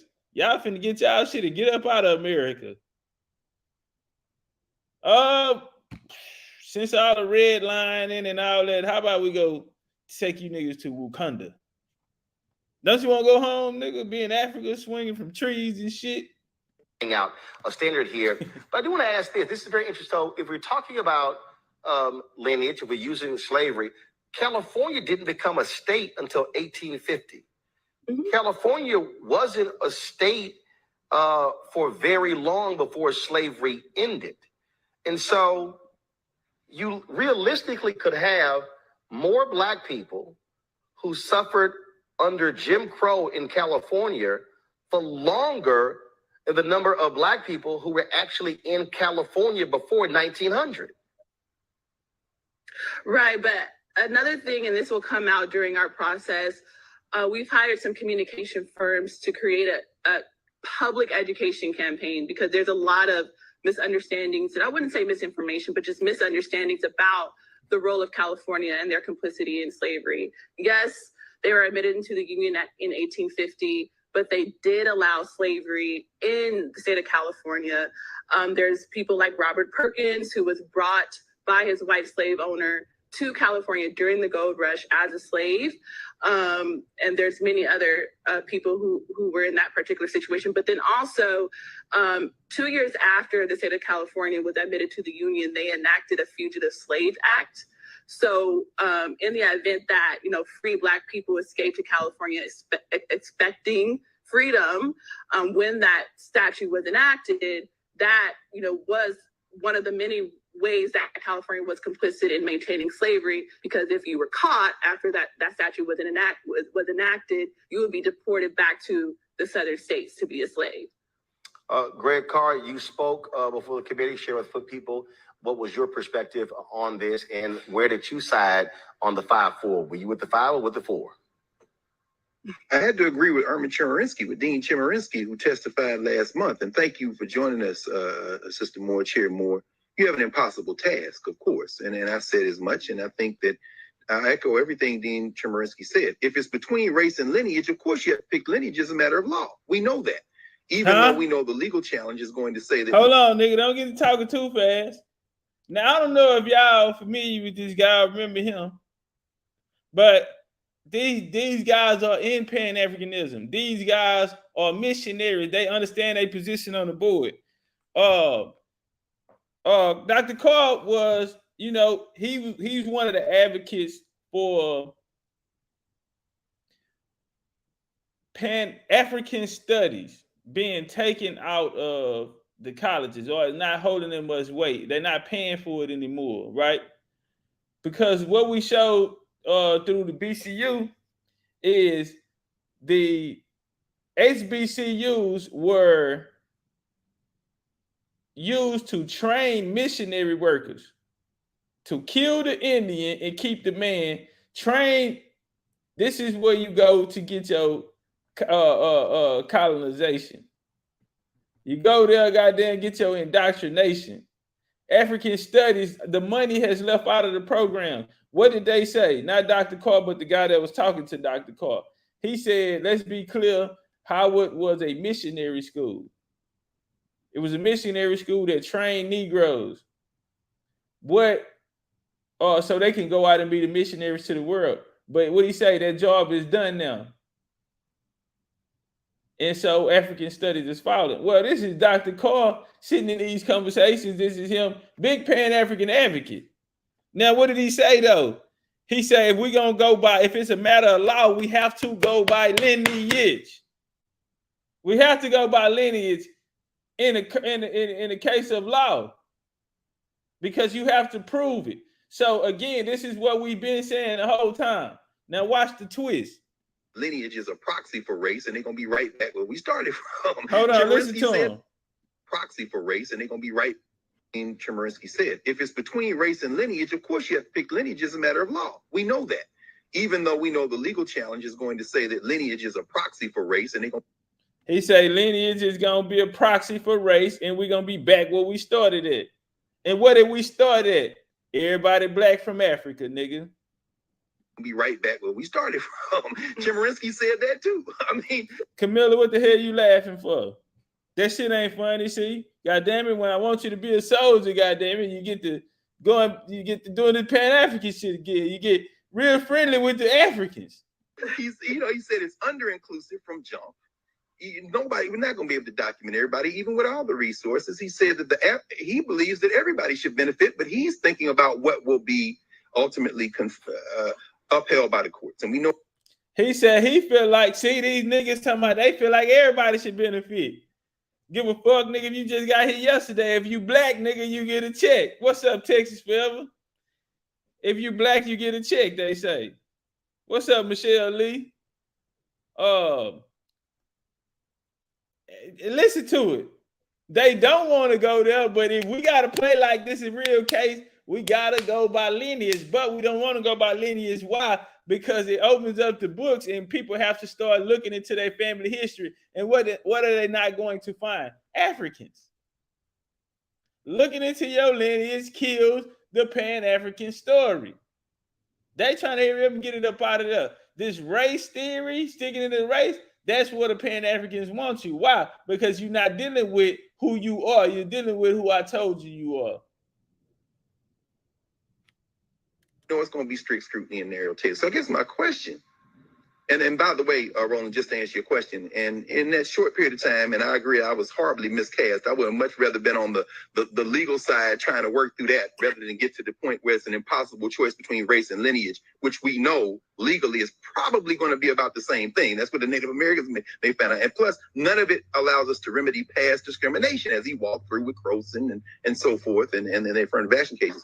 My question, Madam Chair, is how can we help people understand two things? Number one, that Pan-Africanism is not opposed to local reparations. Your presentation, which I thought was excellent yesterday with Paul Robeson and S.E. Robeson and William Thompson, these are Black internationalists. They are Pan-Africanists in an international forum the United States doesn't recognize. They're Pan-Africanists. And then, they do the little laughing and jokey joke. My question is, what is this? I've been hearing what you niggas be saying about this Pan-Africanism. What is y'all? We all saying the same thing. Ain't you from Africa? You did your DNA test? What did it say? Okay, girl, we might be cousins. You from Nairobi? Say what? I got 27% Nairobi. Yeah, 86% Ghanese around this house. I got 11% Gambia. We might be cousins. Girl, look at you. You do look like I do got an auntie look like you. Ha ha ha ha ha ha ha. She showing all her motherfucking teeth. And Pan-African to convert your ass. What is this fucking Pan-African shit? How can we help people understand that these things work together? Huh?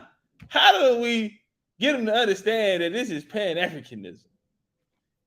And we're going against them Indians. Them Indian boys and girls out here talking about that. We ain't looking for no Indians in our genealogy. We just looking for the African. And then the second thing, finally, is help me with this, because you have an impossible task. You really do. How can we imagine beyond the constrictures that Dean Chemerinsky laid out? Because the piece that he didn't articulate is the failure of political imagination that can help us think beyond these straitjackets that we think are permanent, when in fact they're just imposed by the same judges that we just saw that Florida judge thumb his nose at, because we can read the Constitution too and interpret it differently, especially since after 1965 or so, they have narrowed something that isn't in the plain language of the Constitution. How can we have a larger imagination for these reparation solutions in your mind? And how can we help people stop having this like it's a fight between Pan-Africanism and huh? Well, what is this? Are we here to say Pan-Africanism? We buried them bitches. We here to dig up corpses and shit. You Pan-African niggas, you niggas ain't coming back. Bitch, y'all are done. We done threw the dirt on you. So Camilla, what's up? What's up? What's up? You ride with this Pan-African shit? These niggas trying to pull you in the Pan-African court. What we doing? Miller, I know you ain't going for no motherfucking Pan-African shit. See, when you nigga want to ride the fence, to be American is to be American Indian. That part. Aboriginals are not from America. Y'all can get that shit out your mouth. Check. Yeah, niggas say they if you say your bloodline go back to Africa, you not from America, bro. You from Africa. Native Americans talking about they come from Asia and shit like that, and they walked up. You not from America. America belongs to the American Indian. All you foreign face ass niggas, you niggas with these goddamn stories of making a journey, a voyage across the sea and all this type of shit, bitch. We ain't never voyaged across the sea, bitch. Then you all get and try to American Indian. I want to negotiate. It ain't nothing to talk about. Bitch, you ain't from here. Give a fuck if you came in 1801 or 1899, bitch, you ain't from nowhere around here. Now these Pan-Africans come out. Pan-Africans say, what is this? We're all saying the same. We're all internationalists. Because Truth is, all this shit gonna end up back in Africa. You want reparation, you have to go to Africa to get them. Not giving you no money to fight me here in America. I'll be damned, nigga. Especially we doing lineage. You niggas get to trying to buy property and get to paying lawyers and getting shit back. And bitch, you want your check, you going to Africa to fetch it. That's two great points and questions. I think the first point, that's a great plain language of the Constitution. How can we have a larger imagination for these reparation solutions in your mind? And how can we help people stop having this like it's a fight between Pan-Africanism and... Yeah. That's a great... Hey, hold on, y'all. CL. I actually saw that. Brother CL, where my water is? Damn, I just had my water. What's up with it, Tracy? CL say,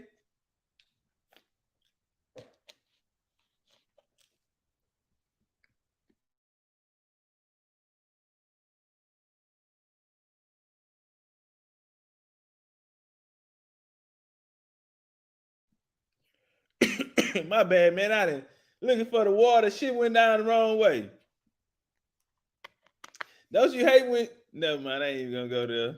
Some told me, somebody listening, and you don't need to say that I was finna go wild Indian in here. Let me hold my thoughts. CL say, Pan-Africanism is one of the first collaborated movements started by us, for us, is what got your ancestors to unite, liberate, and fight against the European oppressions. Hey, where he at? Hey, CL, do you want to come up? CL. Hey, y'all, hold up, y'all. Leave him alone right quick. Hey, CL, check it out, family. CL, do you want to come up? Just type yes or no. Would you love to come up and have this conversation, CL? Yes or no? That's all I need to know. Brother CL, would you mind joining us to inform us about how Pan-Africanism was first collaborated movement that was started by us and how it helped unite and liberate us? Brother CL.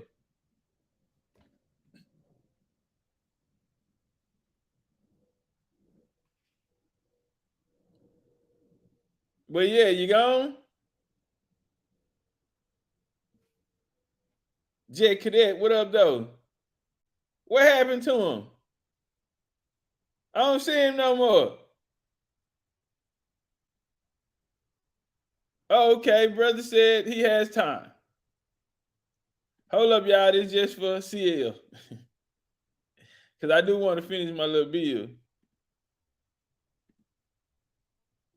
But the brother said he's going to inform us on how Pan-Africanism liberated us and brought us together. And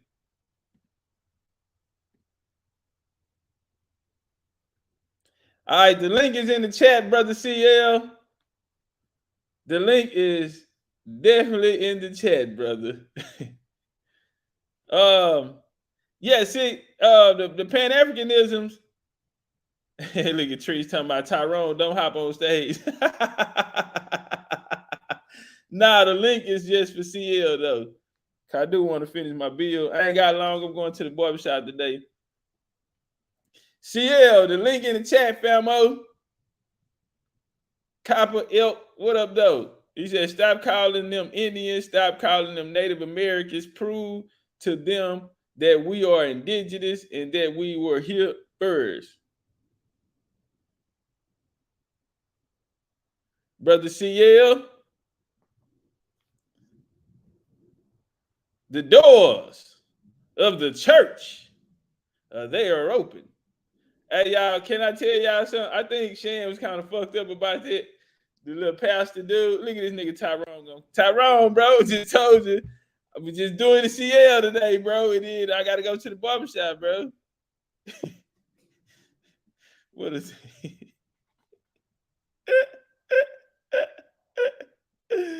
Yeah, thug that. CL, bro, you holding my show up.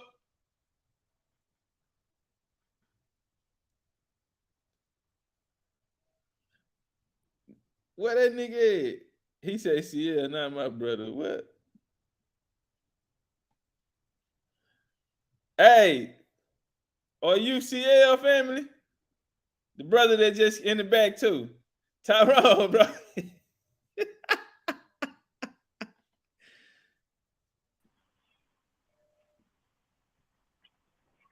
Peace. What's up, family? Are you brother CL? No, I ain't CL. God damn, y'all niggas. Well, okay, he go CL right here, man. Man, I just goddamn me told these niggas don't come up here. Your ass ain't CL. CL, you the man of the hour, goddamn. How you feeling? Hey, who are you then, brother? Call ended. No, I ain't CL. Who y'all calling? You say you not CL? Who are you then, family? I'm Big Guilt, man. I'm from Thompson, Georgia, Augusta, Georgia. Okay, what you got for us? Oh, I'm tired of Pan Africanists. You know what I'm saying? Oh, I'm you're tired of it. Yeah, I'm tired of it.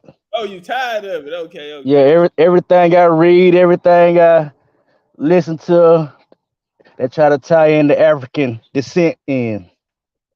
African descent. I'm tired of it. Okay. Hold on. We're gonna get a Pan African. Brother CL got an uncle, his shit and everything. What's up with the CL? What's good? What's good?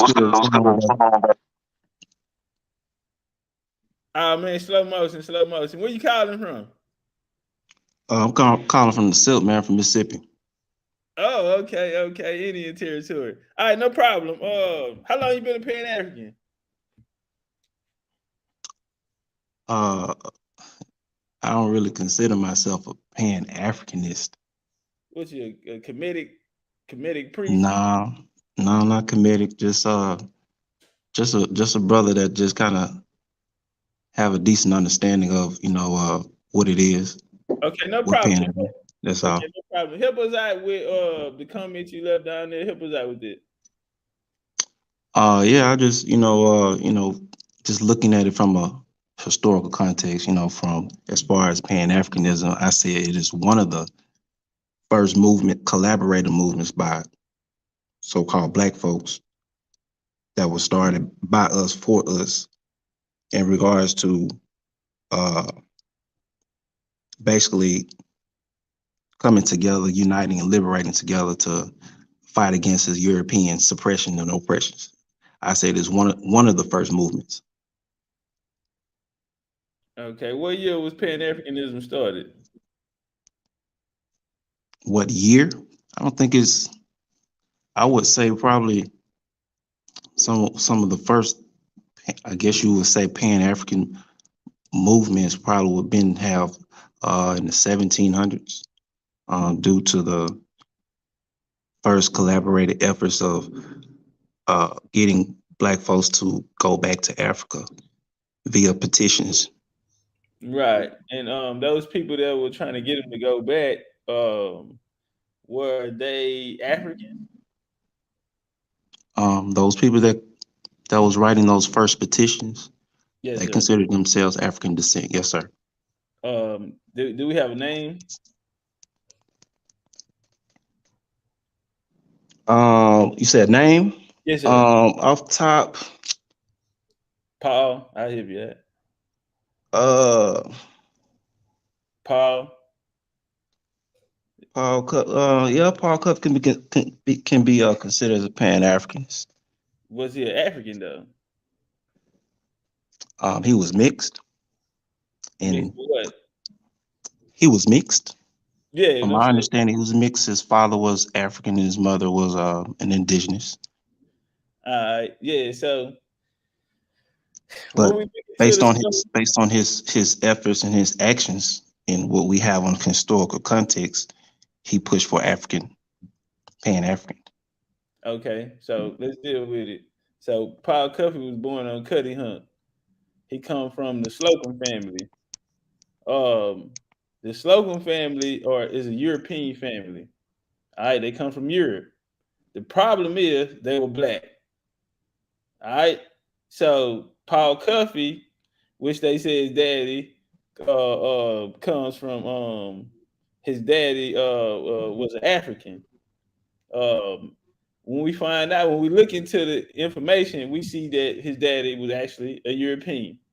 That's why they own so much land.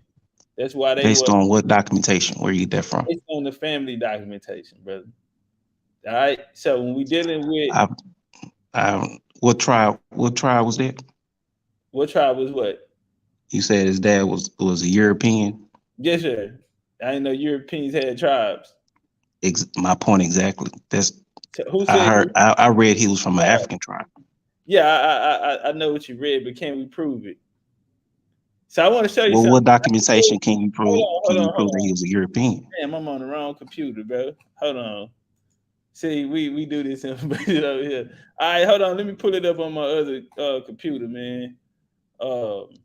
Yeah. So his daddy, so Paul Cuffey was from in a society. I mean, in a religious society. He was a Quaker. He come from a Quaker family.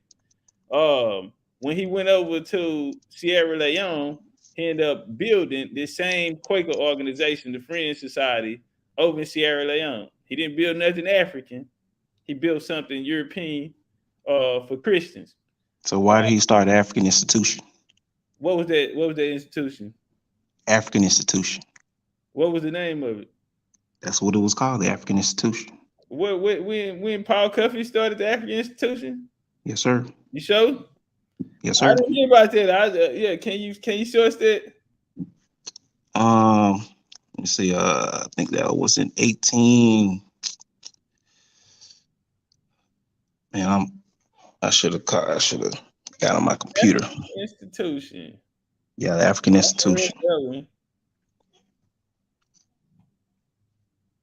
Yep, look it up. I can't remember the exact year.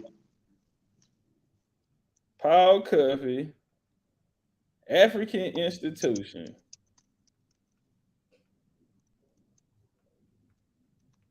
Yeah, so even with his daddy, let's deal with his daddy, right? They said his daddy was a slave from the Akan family. The African institution was founded in 1807 after British abolitionists succeeded in ending the slave trade. The institution was formed to succeed where the Sierra Leone company had failed. So when you're a slave, aren't you given a surname by your slave master? No, that's not true. Unless it's your daddy. That part. You're considering his father a European based on his surname, correct? No, I'm not. Based on the family history, based on their lineage and their family tree. That's why they were left property. If a slave don't own property, would you agree? His father owned property in the United States? Yes, sir. Can a slave own property? No, hold on. No, I'm asking you're insinuating that his father owns a land in the United States? I'm not insinuating, bro. Obviously, you don't know who the Slocums are and what they mean. No, I do. No, you're saying the Slocums. We're talking about his father. That's his father, bro. They Slocums. Okay, so you said his father was a slave, correct? No, you said his father was a slave. No. You said his father he was a slave. I don't agree with that story. Well, why are you using it as a reference? I'm not. You said that. I said if his father was from Africa, I asked you how long was he enslaved? You said you don't agree with the story. So why are you asking me a question? Because listen to me. The burden of proof, you came in here and said that daddy was a slave from Africa. The burden of proof. I didn't say that. I said that daddy from Europe. No, you said his father was a slave. His father is from Europe. I said the story go he a slave. His father is from Europe who own land, bro. That's what I said. How can a slave own land? Okay, so my question was, I'm not saying that you're wrong, brother. Well, my question is, you're wrong. I haven't made the only statement that I've made was about Pan African. The only statement I made was about Pan African. You made the statement and said that his father was a European. So I asked you, what's the documentation on that? Because I'm not saying that you're wrong. Okay.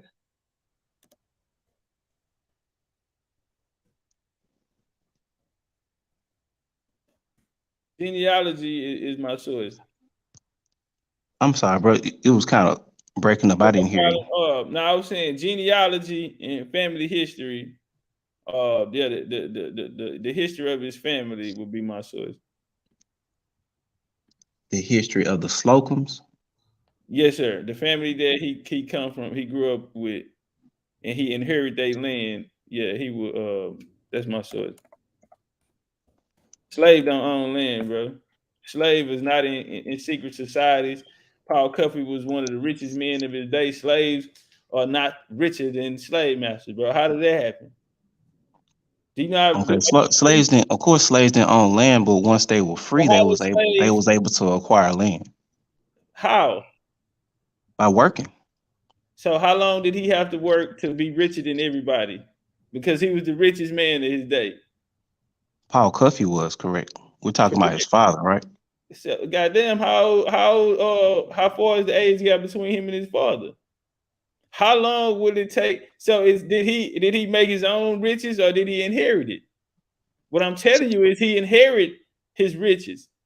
He didn't go out and make all this goddamn money. If he did, how? What did he do? Was Paul Cuffey born a slave or a free man?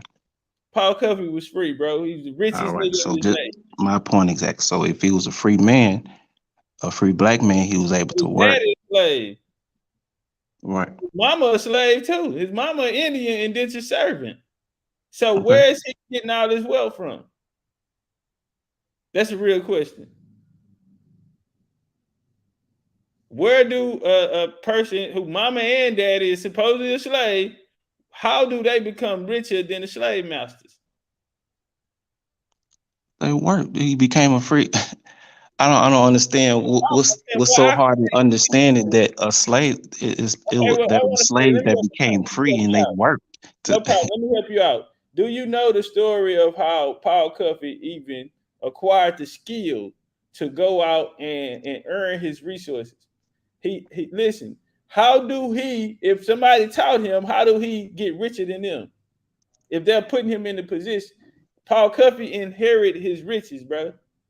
Why did he inherit the riches? Because this is his family. How do you get into a European secret society, bro, as an African slave? How did he get into the European society? Secret society. What secret society was he? The Society of Friends, bro, the Quakers. Do you know who that? Have you ever heard of the Society of Friends? When he got to Sierra Leone, he started that company. He started another branch out there, and you know who else he took out there? Jesus. What was the purpose of their society? Because he went out there to go colonize them and take them Jesus. They want to go take Christianity there. No, come on, Top Cat, man. Come on, bro. All right, well, let me. You adding that in. You know that's not what happened with that society. So now, are you aware of the African Institution? I just read it. It's a British organization. No, that's not. No, it's not a British. That's not what you said. Come on, Top Cat, man. Let me read it for you. Okay, read it again. You said it's a British organization. Now read African Institution again. This African Institution was founded in 1807 after the British abolitionists succeeded in ending the slave trade. Now, what does that have? All right, stop right there. Now, you said it's a British organization. Because it said after British abolitionists succeeded in ending the slave trade. Correct. So what does that? British. That's a different thing than that's separate from African Institution. Put it on the screen. Top Cat, come on, bro. I'm reading on my phone. Let me put that's not gonna work, bro. You adding in stuff. I'm putting you call it a British organization. The African Institution was not it was a British organization, bro. So who was the organization? Put it up on the screen. Thank you. Yeah, put it up on the screen. You call it a British organization. Yes, sir. All right. Okay, so we here now. The African Institution was founded in 1807. This is what I was just saying. Mm-hmm. The institution was formed to succeed where the Sierra Leone Company had failed to create visible, civilized refuge for free slaves in Sierra Leone and West Africa. It was led by James Stevens. Like a white boy to me. William Wilberforce from 1823 was work mostly taken over by the Society of Mitigation, Gradual Abolition. So that's Quaker shit right there. Now, Nah. You called it a British organization. The very first sentence it says the Quakers, because it said after British abolitionists. So hold on, let's walk. Let's find out where it's coming from. History, where the Sierra Leone Company sought to convert the native population, which would be the indigenous people. He said the African institution aimed to improve the standard of living in Freetown. So one of the aspect purpose was wrong. One of the purpose was to repair the wrongs which Africans had suffered in the intercourse with Europeans. So what was the reason why? Okay, here go the French Society. The institution showed close interest in working with Paul Cuffey. Is this why you brought it up? Because he didn't start this, because they working with him. They working with his company. His company is Friendly Society. I didn't bring up the Friendly Society. You did. No, you also called African institution the Brit. I'm trying to find. I'm trying to read where is the British organization. Yes, sir. No problem. We're going into that. All right. So, because James Stevens an African? No, I'm waiting on this. You called it a British organization. Yes, sir, I did. So that's why I'm asking. All right. So where did you get that from? Okay, right here. This who's running it? James Stevens is running it, and William Wilberforce. Are they Africans? No. Look, he was. Listen, go back. Hold on. Go back to the first. No. That ain't gonna work, bro. The British politician. So you got a British politician running an African institute, or is that what you're telling me? So, and he involved in the slave trade. Okay, he helped abolish the slave trade. James Stevens was the principal English lawyer associated with the movement for abolition of slavery, these Quakers. So my question is, so you got Europeans running the African institution. Is this an African institution? It's your turn. You stated that you said it was a British organization. I did. Okay. Because it's ran by Britons. I don't see no Africans. Who are the Africans here that's running it? Give me one African. I told you that Paul Cuffey was the one who started. Paul Cuffey not with them. Paul Cuffey will work with them. So he go right here. Paul close in working with Paul Cuffey, an African-American entrepreneur in 1810-11. They approached the British government. I wonder why they ain't approached the African government, requesting a land grant in Sierra Leone for him. Okay, so if he's so African, why the hell he need a land grant from the British? Your turn. Well, there were many societies that work with Quakers in order to get things done. I don't see what's the issue.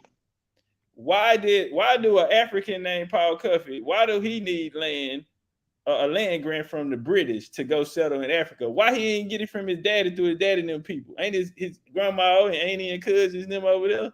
Why he not building relationships with them? He actually going through the African government. I mean the British government.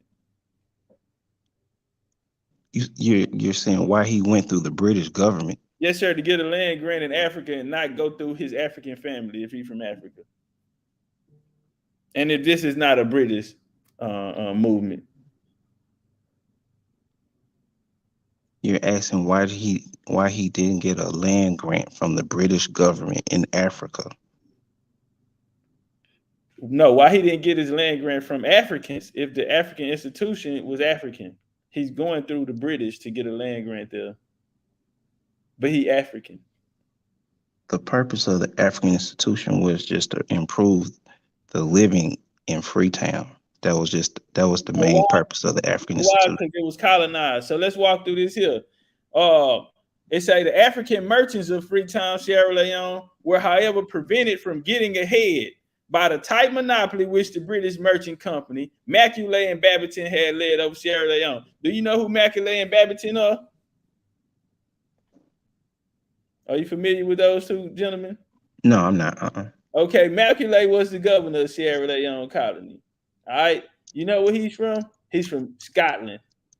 And these are niggas. These are black people who are going to go there and colonized Sierra Leone. Same way, these are Black Europeans, all right, who are going to go to Africa and breed with these African women and have children.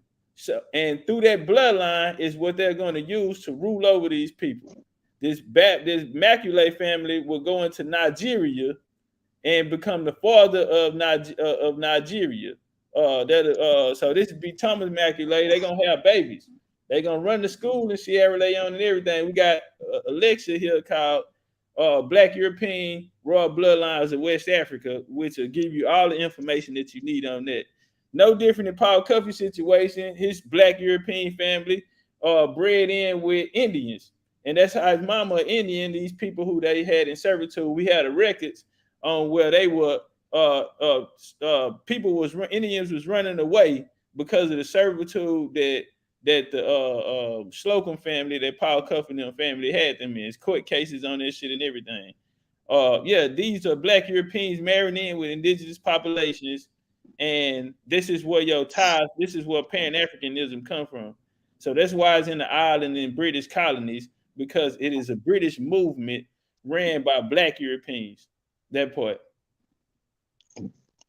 Okay, so the purpose. So going back to the purpose of the African institution, the purpose of the African institution was what? Colonization, to control. I'm not really concerned of who helped or who funded. I'm telling you, I'm only concerned of the mission and the purpose of the institution. Was they were enslaving them people over there. They were colonizing them, which Paul Cuffey had a hand in, as we see. They getting land grants, which mean they're going to take these people land and allot it to their people. That's what's happening. They are colonizing. So who people? So the purpose of Paul Cuffey getting land grants. Paul Cuffey land out there. He ain't from out there. So so his father is from the what tribe? You tell me.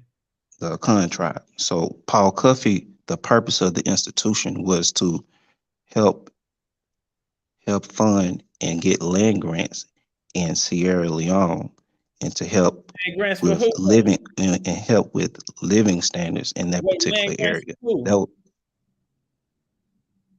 for the people there, as well as the people that he was planning. Are you gonna let me answer the question? Yes, sir. So he was getting land grants, and he was bringing Black Americans over to Africa. So that was what was the land grants was for. So that was the purpose of the African institution, is to prepare. For Paul Cuffey was the one that brought Black people over from here. It was probably, I think it was one of the first back to Africa movements, and he brought Black Americans from here and took them over to West Africa. So those land grants was for those people that he brought over. Okay, it says Paul Cuffey met with the foremost Black merchants of the colony, including successful John Kizzer. He was a leader, also on some British shit. They penned a pension to the African institution, stating the colony's greatest needs were for settlers to work in agriculture, commerce, and welding.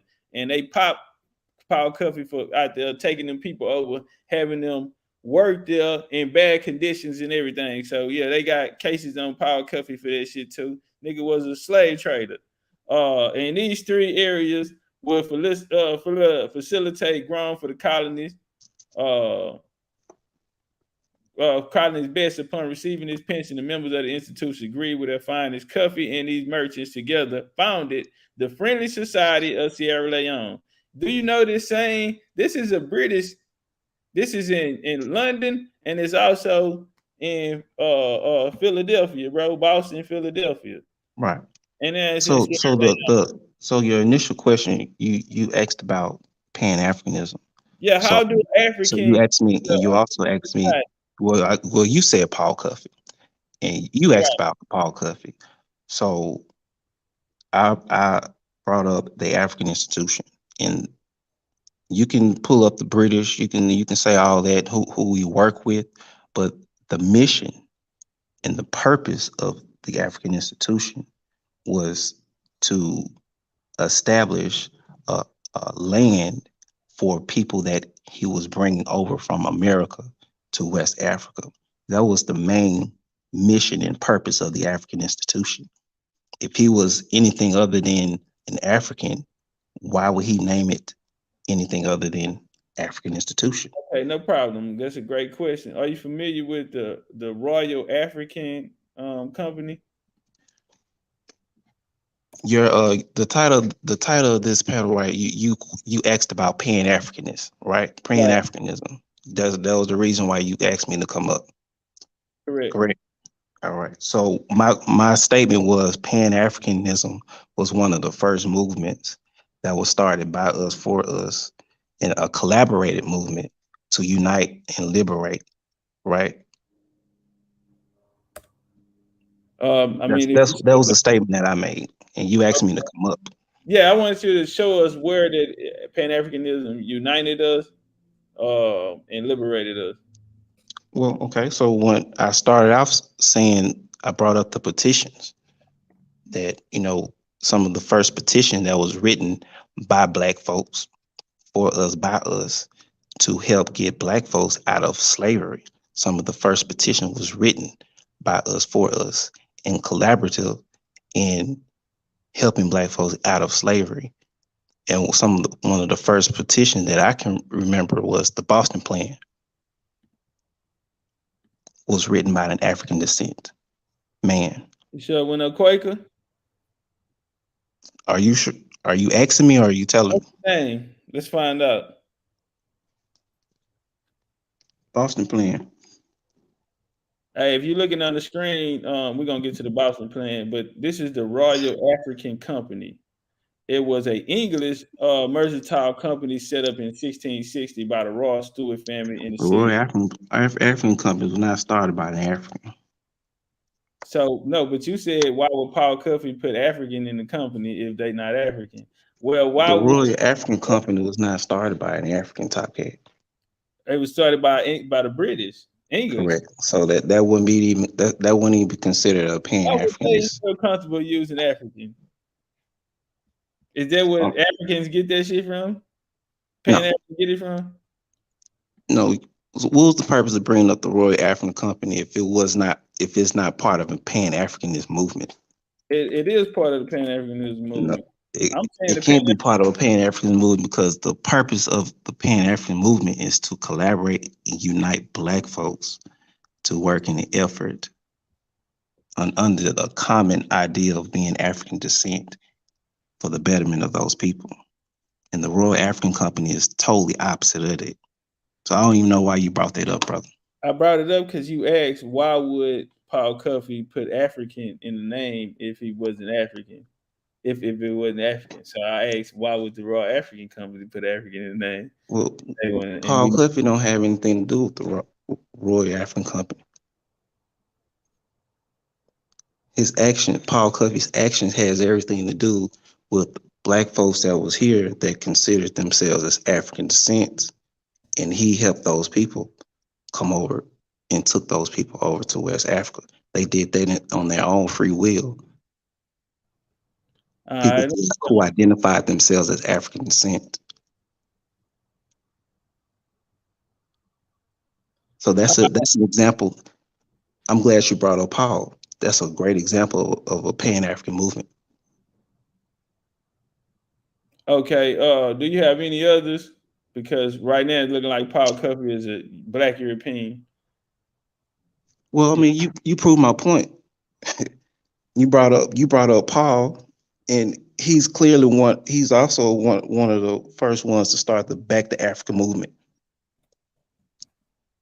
So he took what I think it was, I can't remember the number, but he took free will Black Americans who identified themselves as African descent, obviously, and he took those people over to West Africa.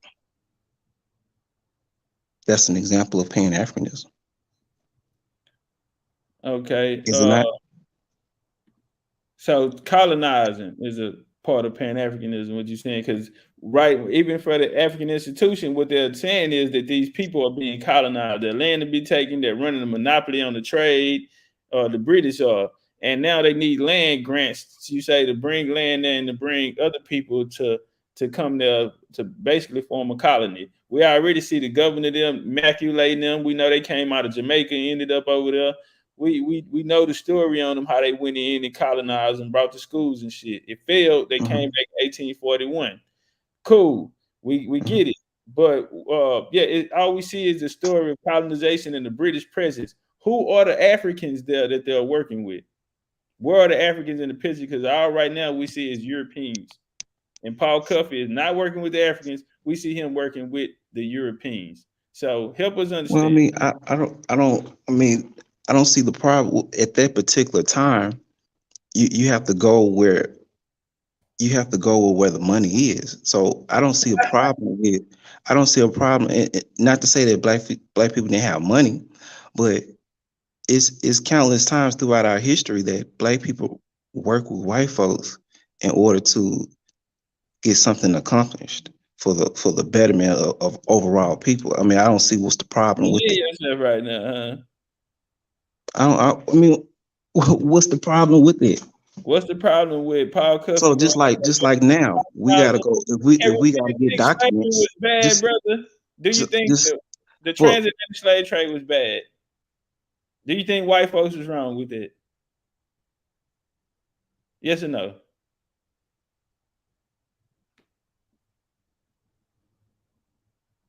That was a question, brother. Do you think this transatlantic slave trade was bad? If you're talking, we can't hear you, man. Didn't you ask me a question? Yes, sir. I said, do you think the transatlantic slave trade was a bad thing? You moving the goalpost. Now we on Pan-Africanism, right? It's okay to go work with white folks because they got all the money. So what now? You say it's okay to work with white folks because they got all the money and connects and plugs. No, I didn't say all that. I said there's nothing wrong. I said throughout our history is countless times black people had to work with white folks in order to get something done and accomplished. Only Pan-Africans work with white folks. We only see the Pan-Africans working with the white folks. Not only is they working with the white folks, but they working with the colonizers. The colonizers. Okay, all right. So my question to you then, we can see Pan-Africanism, all throughout the 1700s, 1800s. People are working with and standing on Pan-Africanism. So where are the people that was standing on being indigenous? Where are the indigenous movements in our history that did half of what Pan-Africanism has done? What has Pan-African actually done? I mean, Pan-Africanism from an economic standpoint, from a social standpoint, from a political standpoint, Tapkes, you a smart brother. So we really don't even have to go into that. That's how I know. Especially in the 60s and the 70s, we don't even have to go into that. But my question to you is, what's a counter movement that was started by black folks? What's an indigenous movement that did half of what Pan-Africanism has done? Well, when we go through the wars that were fought here were indigenous movements. So when we going all the way leading up to the Civil War, these were indigenous movements. Our people were fighting to keep their homelands. And you know who they were fighting against? They were fighting against Pan-Africans who came down with the black church and came down with the Union and fought against them. The Pan-Africans have worked side by side with the United States and these white folks, the white colonizers, the entire time. They are the ones that came down from the black church. How can we prove that? Hold on, watch this here. You started off at Paul Cuffey. Paul Cuffey. He brought his name out, but that's cool. Go ahead. Okay. Richard Allen, James Ford, Absalom Jones. Your first pastors, your first Prince Hall Freemasons, they came down with the black church through the Negro conventions, right? They brought the labor movements down. All of these come out of these places. Come from with these black churches. Your Pan-African movement comes through the black church. The AME church and the Baptist church is the Pan-African. What's wrong with it? What's wrong with it? So Jesus is what's wrong with it. We'll start there. Okay, because They colonized this motherfucker in the name of Jesus under the doctrine of discovery. Meaning, if you're not a Christian, if Jesus is not in your heart, then we have the right to colonize you. And so when they come down there, they brought the black church, and our Indians, the indigenous people, we fought against them bitches.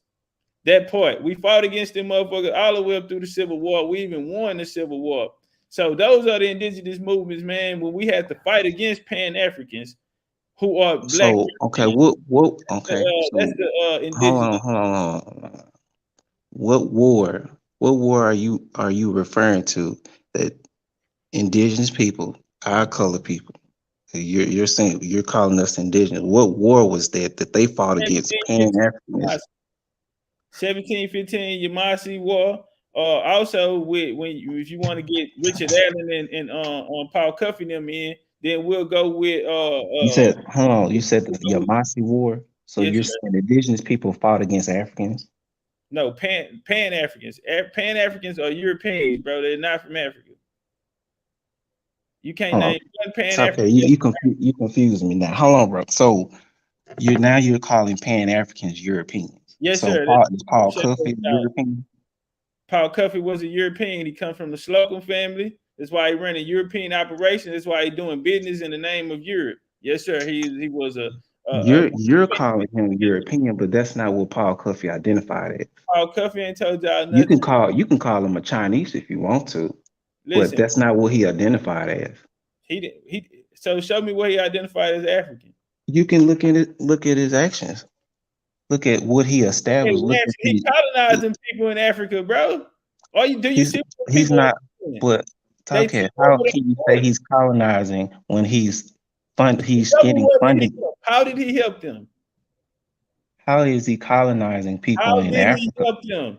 Are you gonna let me ask the question? Yes, you can overtalk me. Just because you're overtalking me doesn't mean anything. Yes, sir, brother, you have the floor. So let me ask the question. So if he's establishing organizations and getting things accomplished in West Africa to prepare for people that he's bringing over, black Americans that he's bringing over to Africa, isn't that an example of Pan-Africanism? How is he helping the why do the Africans in Sierra Leone have to have their land taken? They can't control their ports anymore. They are being Christianized with Jesus. This is that's the Europeans doing that. What does it have to do with Paul Cuffey? Paul Cuffey is there with the Europeans. Paul Cuffey getting his land grants. He's taking land from the Europeans that they took from the Africans, bro. This is not an African story. He is making them work for low wages. All right, the stories of him taking the people out there, what they call it, bird dog. He taking them people off the coast, making them well, not paying them and shit. This the accusations they coming out with on Cuffey. I'm trying to figure out what he did do good for the Africans there on the continent. He's colonizing, brother. You're taking land. You're bringing Jesus. You're creating European operations here with the friendly society or whatever the fuck that shit was called. Bro, there's nothing African about what he's doing. Everything is in the name and in the benefit of Europeans, bro. He's a European. You're calling him a European, and you're painting a false narrative. You're not going off the historic. Right, you're gonna move on from him. You're trying to overtalk me, but that's not gonna work, Top Cat. Like you're trying to repaint the historical context of what he's doing. You just said he was trying to take land from the British. So it's a reason why he was trying to get land grants from the British to establish in West Africa. So when he bring Black Americans over to West Africa, we can have some land. That's an example of Pan-Africanism. Why did it go through? Who said it didn't go through? I said it. Where did it go through? They failed. That mission failed, bro. They came back. What mission failed? That mission. You saying that you're saying that he didn't bring Black Americans over to West Africa, and they didn't establish a colony there? Bro, it failed. The colony failed. Sierra Leone colony failed. First time they brought Daniel Coke and them in the 1770s, bro, and with the Sierra Leone Company. Then they brought the African Institute to do what the Sierra Leone Company failed at. But when they got there through the African Institute, bro, they were just robbing them and taking the land. That's why the wars and shit happened, and those indigenous people there stopped helping them. So the colony failed, and they came back in 1841. All right, and so that's what happened. That was 1812, 1814 in that time frame. That's fine. Colony fell from there, And bro. that's if they It came failed or back succeeded. 1841. I got you, bro. But if they fail or succeeded at the end of the day, that's an example. You asked for an example of Pan Africanism. Okay, no problem. I'll take So that, brother. he brought he brought Black Americans from here, from this side of the ocean, who were identified as African descent, who clearly knew where they was going, clearly knew what was the mission, and they obviously identified as African descent. They obviously wanted to go back to home. Paul Cuffey took those people. Paul Cuffey took those people over to Africa. You know, those people are documented. So you calling Paul Cuffey a European or you calling those people indigenous does nothing when they identified themselves. All right, are you familiar with James Fortin? A little bit, yeah. He was the other rich guy, also a Quaker. But he wrote a letter to him and Paul Cuffey wrote a letter about this colony in Sierra Leone you're talking about, and you're saying that Cuffey brought over Africans over there, right? People from America to their colony, right? Okay, so right here we have pulled up. This is James Fortin letter to Paul Cuffey. In 1810, 1811, Cuffey sailed to Sierra Leone, a British colony. Okay, here go the British again, bro. This is why I keep saying it's some European shit. But they had created as a haven for poor blacks from London. All right. In 1816, Robert Finley, Paul Cuffey told him his plans for the American Colonization Society. Keyword colonization, brother. They're going to colonize some shit. Okay. Now that's something totally different from Paul Cuffey, but go ahead. Paul Cuffey with him. Bro, the American Colonization Society is something totally different. That was after Paul Cuffey. Hey, y'all jump on that like button, jump on the goddamn bang the goddamn cash out. Now watch this here. This is the important part what we here for. On January the 15th, 1817, Fortin and other black leaders called a meet in Bethel to discuss the ACS and the ideas of colonization. Okay? Then they're talking about colonization, bro, in the black church. Now watch this here. Because Bethel is the black church. ACS is the Colonization Society. Almost 3,000 black men packed the church. The prominent ministers, Richard Allen, Absalom Jones, John, spoke in favor of immigrating to Africa. However, when Fortin called those in favor to say, yeah, not a single voice was heard.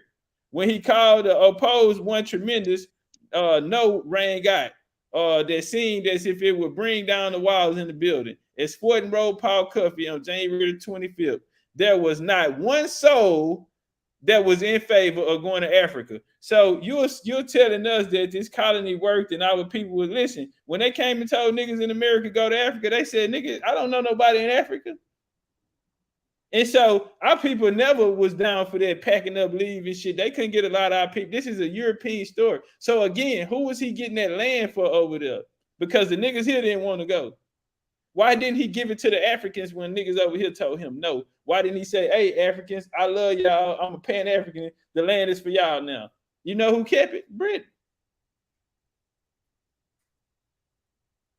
What you got on that? Ain't nobody want to go to Africa, bro. What you got on that?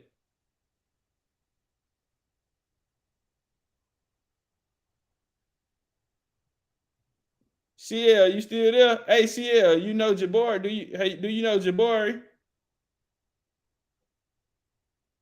Brother CL, we can't hear you if you're with us. He ain't never seen no nigga say that was a badass choice, huh? That was a bad motherfucker right there, CL. Kind of took away everything you were saying. Can you hear me? Hello? All right, there you go. Yeah, what was the next sentence after on James 14? What was the next sentence he said? It said when James Fortin wrote Paul Cuffey on January 25th, and he told him there was not one soul that was in favor of going to Africa. All right, and what's the next sentence after that? That was it. No, it wasn't. No, it wasn't. What was the next sentence after that? Let's keep it real, Top Cat. That's it, bro. No, it's not. Looking for. Nah. Well, What's the next sentence after that? After that sentence you just wrote, that you just read. It ain't no other sentence. That was the end of Yes, it is. That's not the full letter. So the sentence that came the sentence that comes after that, Top Cat, you can disregard the next sentence if you want, but the sentence that comes after that, he stated that basically he was saying that the black folks that wanted to stay here in America, they was not saying that they was indigenous to this land. They didn't want to go to Africa because they was not used to that culture. They wanted to stay here because they had their families here. The debate the debate was black folks either can stay here in America or establish a colony in Canada, or stay here or go to Africa. That was the debate. That matter of fact, that's what started the Negro conventions. That debate was. Well, the Negro conventions was to move niggas. It was Europeans talking about moving indigenous people off their land. Yes, sir. So again, you stopped at that. You stopped at you gotta understand that they're trying to get the indigenous people who land this is. They're trying to get them off the land, bro. So they're trying to find somewhere else to take them. They can't force them off. Listen, they can't force them off. Why? Because they are the indigenous people of the land, bro. That is what's going on here. All right. So the purpose of the American Colonization Society, once black people started catching on to what they was doing, you're right, they were trying to get rid of black folks, but they were trying to get rid of the free black people, not the slaves. They were trying to keep the slaves because the free black people was uniting and liberating and trying to get the slaves to, to come out of slavery and to become free. White folks didn't want that. So that was the purpose of the American Colonization Society to get. Them black niggas in the church ain't want it neither. Okay, so the purpose of the American Colonization Society was to get rid of the free black people. They didn't want the free black people encouraging their slaves. That is what James 14 was talking about. The next sentence that you didn't read in the letter, because the letter is longer than what you read. The next sentence after what you stated, Top Cat, he was basically saying the black folks didn't want to go to Africa, not because they're not African descent, but because they have established families here in this land. Okay, not because they was indigenous. That's not what. So Top Cat. So no problem, because they're not saying that. Hold on. Let me finish my point. And if you go and read any of those, because you do know in the Negro conventions, all those meetings on the local, state, and national level were documented by black folks. Yes, you do know that, right? Yes, so sir. you can go and read each one of those meetings. How you think I have? That's why I'm here giving the information I am. All right. So Top Cat. So let me make my point. So you can go and read each one of those meetings. We kept those meetings, those minutes. Everybody that was at those meetings, every topic that was said, everything that was said in those meetings is documented. James 14 was at the first meeting, and that letter that you wrote was documented. You can stop at that sentence all you want to, Top Cats, but let's keep it real. Okay, let me say this part here. Hold on. No, hold on. Let me finish my point. Yeah, I'll let you roll with it. Yes, so sir. Again, that letter, James 14, was speaking about black people, not saying that they was indigenous. Not no black folks was saying that they was indigenous to this land. Nobody said nothing about no being in no tribe. Nobody said that they was Choctaw. Nobody. You do know those Negro conventions was going on for 30 years across the country on the state, local, and national level. So there was plenty of time for any black person to step up and say, no, we not paying Africa. We don't want to go to Africa. We ain't African. We're Choctaw, we're Cherokee. Nobody in the span of 30 years during those conventions ever said anything about being indigenous to this land. However, say this here, bro. James 14 was talking about black people who wanted to stay here. They can either stay here and establish a colony in Canada, not staying here and establish tribes and being indigenous to this land.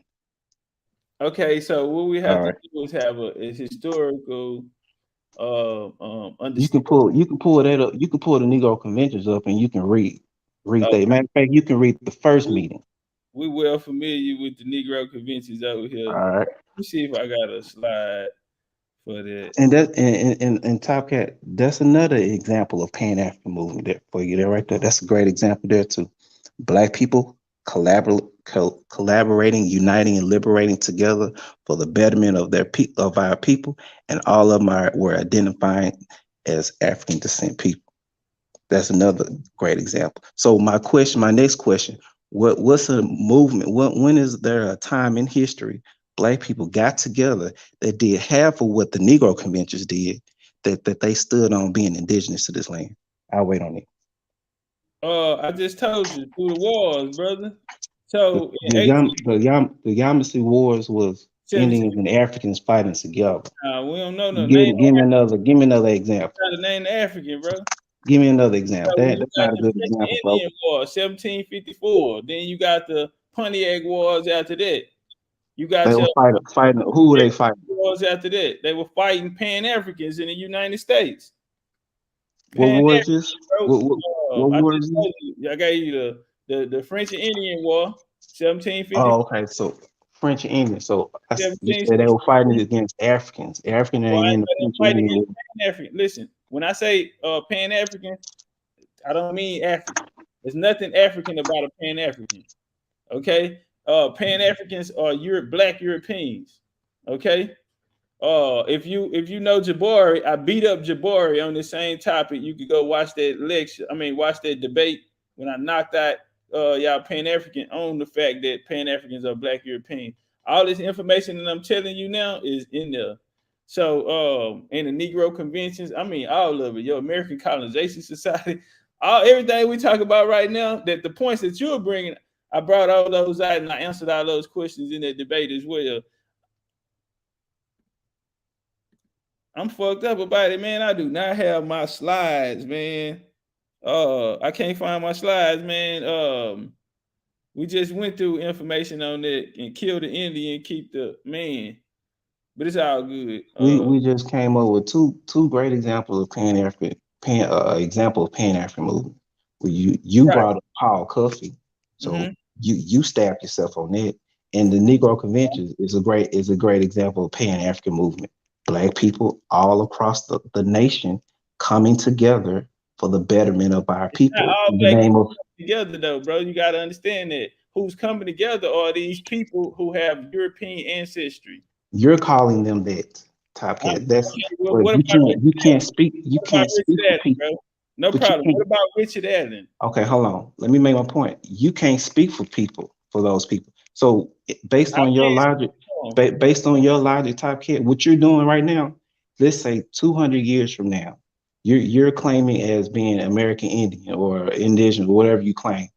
All right, 200, 300 years from now, those people that's going to be living at that particular time, they can pull up the records, they can look at these lives, they can see what you're saying, but they hear what you're identifying as, but they gonna call you Chinese because they can. That's the same logic that you're doing. So you can't speak on people back then when they're identifying themselves as African descent. You can't call them a European when they didn't identify themselves as European. And it's documented. Okay, you know what? I don't know how I missed your African institution, but I actually got it in my presentation. Bro, I got all this shit here. Okay, let me ask you this here, the $1 million question. Are you from Africa? Am I? No, I'm not from Africa, no. So that's why I say Pan-Africans are not African. I never met an African Pan-African. Pan-African is an action. It's an action. You're not a Pan-African. It's not. Pan-Africanism is about action. So actions of a colonizer, because that's your opinion. No, I mean, damn, bro. If you're either you fighting, because you put in the chat that y'all was the only people to fight against the European colonizer, and all we see y'all working with them. It's not y'all, but it's not y'all. I don't working with these people as well. Like all Pan Africans, all we see these niggas doing is working with colonizers. Okay. So it don't my point is, Taka, is it don't matter if they working with colonizer or not. The purpose and mission again goes back to when you look at the economic, political, and social advancement that Black folks has accomplished. You can say all you want to about the European, British, but at the end of the day, Black people stood on Black nationalism, on Pan Africanism, and we made accomplishments. You can't take that. You can call it whatever you want, but name me a movement that was started by Black people, an indigenous movement, whatever, that did half of what Pan Africanism has done in the last 200 years. Well, brother, okay. Like I say, all the Pan Africans we know are working with them people, whether it be Richard Allen them over here, whether it be Paul Cuffey working with Robert Finley them, whether it be Marcus Garvey in his relationship with the Ku Klux Klan. You feel me? Like every time we look around, all we see is you Pan Africans with these niggas. Y'all telling us. Where are the all right? So where I got you. So where are the Black folks that stood on being Choctaw that did half of what these people that you despise? We fought in the wars, bro. We won the wars. Those wars was Native Americans. No, I don't know nothing about that. Native Americans, prove it, bro. Ain't number niggas fought in those wars. What a Native Americans? Okay, what you say ain't no niggas? So what picture you looking? So what picture? All right, so what picture you looking at that look like some niggas fighting in the war? What? Have you ever heard of the United States Colored Troops? Yeah. Mm-hmm. Okay, well there you go, brother. Hold on, let me help you out. Go on, come back in. You fell off. He said that was a Native American. Now he gonna have to show me the Native Americans and the Africans. I want to see the Africans too. I want to see the Africans fight in the wars too. See, they keep asking for a revolution or a movement, right? I want y'all to pay attention to this. They want to know a revolution. They want to know a movement that Indians participated in. We fought in the wars. That's the movement. Our movement was in bloodshed, not no Christianity, not no hands up, don't shoot, not no marching in the street. When the Indians got active, we was murdering shit. That part. Ain't no Pan Africans got no story. I don't recall. I don't actually work colonizer. I don't know what's wrong with your mic, bro. You went out again. Yeah, man. Say, man. He said, yeah, but that's the part they're gonna have to get past. See, they want a nigga to read a Bible scripture. When that nigga beat up Absalom Jones in the church in St. George and they made them niggas go create their own church. See, Indians, we was killing niggas. We was scalping shit. We were murdering motherfuckers. We fought in wars, nigga. Where's y'all movement? Nigga, wars. That part. Go ask the United States government. The Seminoles ran through 7 U.S. generals. Go look and see how many presidents it was, and they were still fighting the Indians down south, nigga, fighting against U.S. expansion. And my family have blood on their hands from colonizers as they encroached on our motherfucking territory. See, they looking for a nonviolent movement, y'all. See, we talking about a Pan-African, it's always a nonviolent movement. Why? Because that's his homeboy. That's why we keep seeing them niggas with him. So what I'm saying, Taka, what it sounds like you're doing is the same thing you did with Paul Cuffey. You called him a European. I proved he was a European. No, you didn't prove anything that he was European. He didn't identify as being a European, so you can't prove that. What did he identify as? Have you ever heard him identify as African? No, you Have got I one ever choice. have I ever heard of him identifying as an African? Yeah, you never heard that. Henry Louis Gates told you he was an African. Only Pan-Africans say that. And why are they saying this? So they can cover up the fact that he was a fucking black European colonizer. We know better than that. Richard Allen, right? He another one had niggas talking about going to Africa. You just said the Negro conventions. It happened in his church. Was Richard Allen an African? He identified as an African, as African descent. What was his daddy name? I have no idea. Richard Allen get tricky on y'all, and I always ask the So are you saying Richard Allen? So are you saying Richard Allen didn't identify as African? No, sir, he didn't. So okay, so all right. So can you pull up on your screen the Free African Union Society? You can read the preamble. No, it's not the Free African Union Society. It's called the damn, what was it, motherfucker called?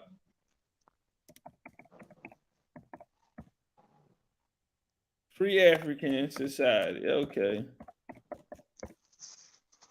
I don't know where he think he gonna go with this, but yeah, let's get it on the screen.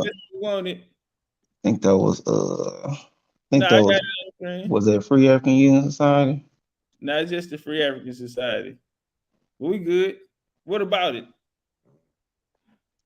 It was a non-denominational religious mutual aid organization. They ain't talking about Jesus, bro. What about it? No, they said it was a non-religious organization, so they weren't talking about Jesus. So pull up no, they ain't got no denomination. They still religious. All right, right. So pull up the preamble. Do your screen work over there? Listen, this is what I want. I'm on my phone. I should have pulled up my computer, bro. But yeah, but in the preamble, okay, now hold on. Richard Allen, the very first sentence in the preamble, he identified as being African. Bro, do you know his mom and daddy? No. Okay, you said no. Hold on, Tiger. You said that he didn't identify as African. He did. Somebody else wrote this. Okay, so there you doing it again. Just because you saying it, don't mean that's what it is. Mom and daddy, you gotta go out. You gotta go out the historical context. If I can tell you who his parents are, bro, that'll change everything. No, that's your opinion, but you can't change what Richard Allen. But you can't change what you can't change. Mom and dad is, bro. You can't change what I got you, bro. But you can't change what Richard Allen identified himself as. Listen, you can call him a Chickapaw Chinese if you want to. Richard Allen ain't told you nothing, bro. Okay, you read that in the book. Now, how do we prove it? Hold on, because if we both had to stand here and prove it, right? I would be able to get his parents' names. I would be able to get his family story. I would be able to get the history of him, who also is another rich ass nigga. His family was the most powerful family in Philadelphia. They actually have towns and cities named after them. Germantown, goddamn, they had the first two towns down there in Germantown. Shout out to Mount Airy. These are very important European people. See, if I was to ask you to do the same, you would have nothing on it but a preamble. So right here, as we look on the screen, it says from the beginnings, the FAS included a number of Quakers. For example, a white Quaker named Joseph Clark, who was appointed clerk and treasurer of the society. Again, they are working with white folks and colonizers, and they are Quakers. Pan-Africanism is a Quaker organization. The Sons of Africa, what was they? With Oleander and them, what was they? A Quaker, a British Quaker organization. Who are y'all kidding? We see that's why y'all so cool with the colonizer. All right, so can I share my screen? I can show you what Richard Allen identified as African. Because you said he didn't identify as African. Listen, you're going to show me his parents. No, you said no. You can go get okay. You said that he didn't identify as African.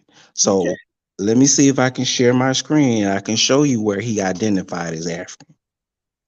Share your screen. But also with that, we're gonna need you to cross-reference that with his family story. Because he can only be with you go ahead and pull up his family story then. Because I'm not making that claim. You are. Can you do it too? I can pull up where I can pull up. All right, I can share where he identified as African, and you pull up his family story. Bro. We need to be able to cross reference that. Okay, so you gonna pull up his family story? By you just going to get a Pan African story, Pan African say all of us Africans. So okay, I so mean, now just to go put you a backtracking Pan that. Now you backtracking that. Cross reference it. No, you backtracking. You That's said not that backtracking. This you is said no. You said that he did not identify. He himself did not identify. All right. So now, are you gonna pull up his family's? You say I will. I got my shit. All right, pull it up. Go ahead and pull yours up. Hold on. Are you going to be able to pull up evidence on who his family is? No, you said no. You making that claim. Listen, no, that's okay, brother. So if you're just going to get a Pan African source, which Pan Africans say we're all Africans. Okay. No, that ain't doing enough. That ain't doing enough for me because you said that he did not identify. Just say you can't prove it, bro. You no, have no, to no. cross reference your source with. Top. If you have a you source, said bro, you made the claim. I have a source. I have a source that's saying saying cross reference it. I have a source. You can't tell me how to reference my source. But then, bro, you make it's not scholarship. No, you can't. You said that he did not identify as African. So let me pull up I'll pull up a primary. I will pull up. All right. So I will pull up a primary source that's showing that he identified as African. You pull up his family story. No. You make the claim. No, it does work like that. I didn't make the claim. You made the claim that about his family. I didn't. You said your claim said you made the claim that he did not identify as African. Yes, sir, no problem. I'll pull up my primary source that's saying that he identified as African. You pull up your primary source on his family. You can't cross-reference it. So let me ask you this here. Okay, besides that source that you want to pull up, how else can you prove that he's an African?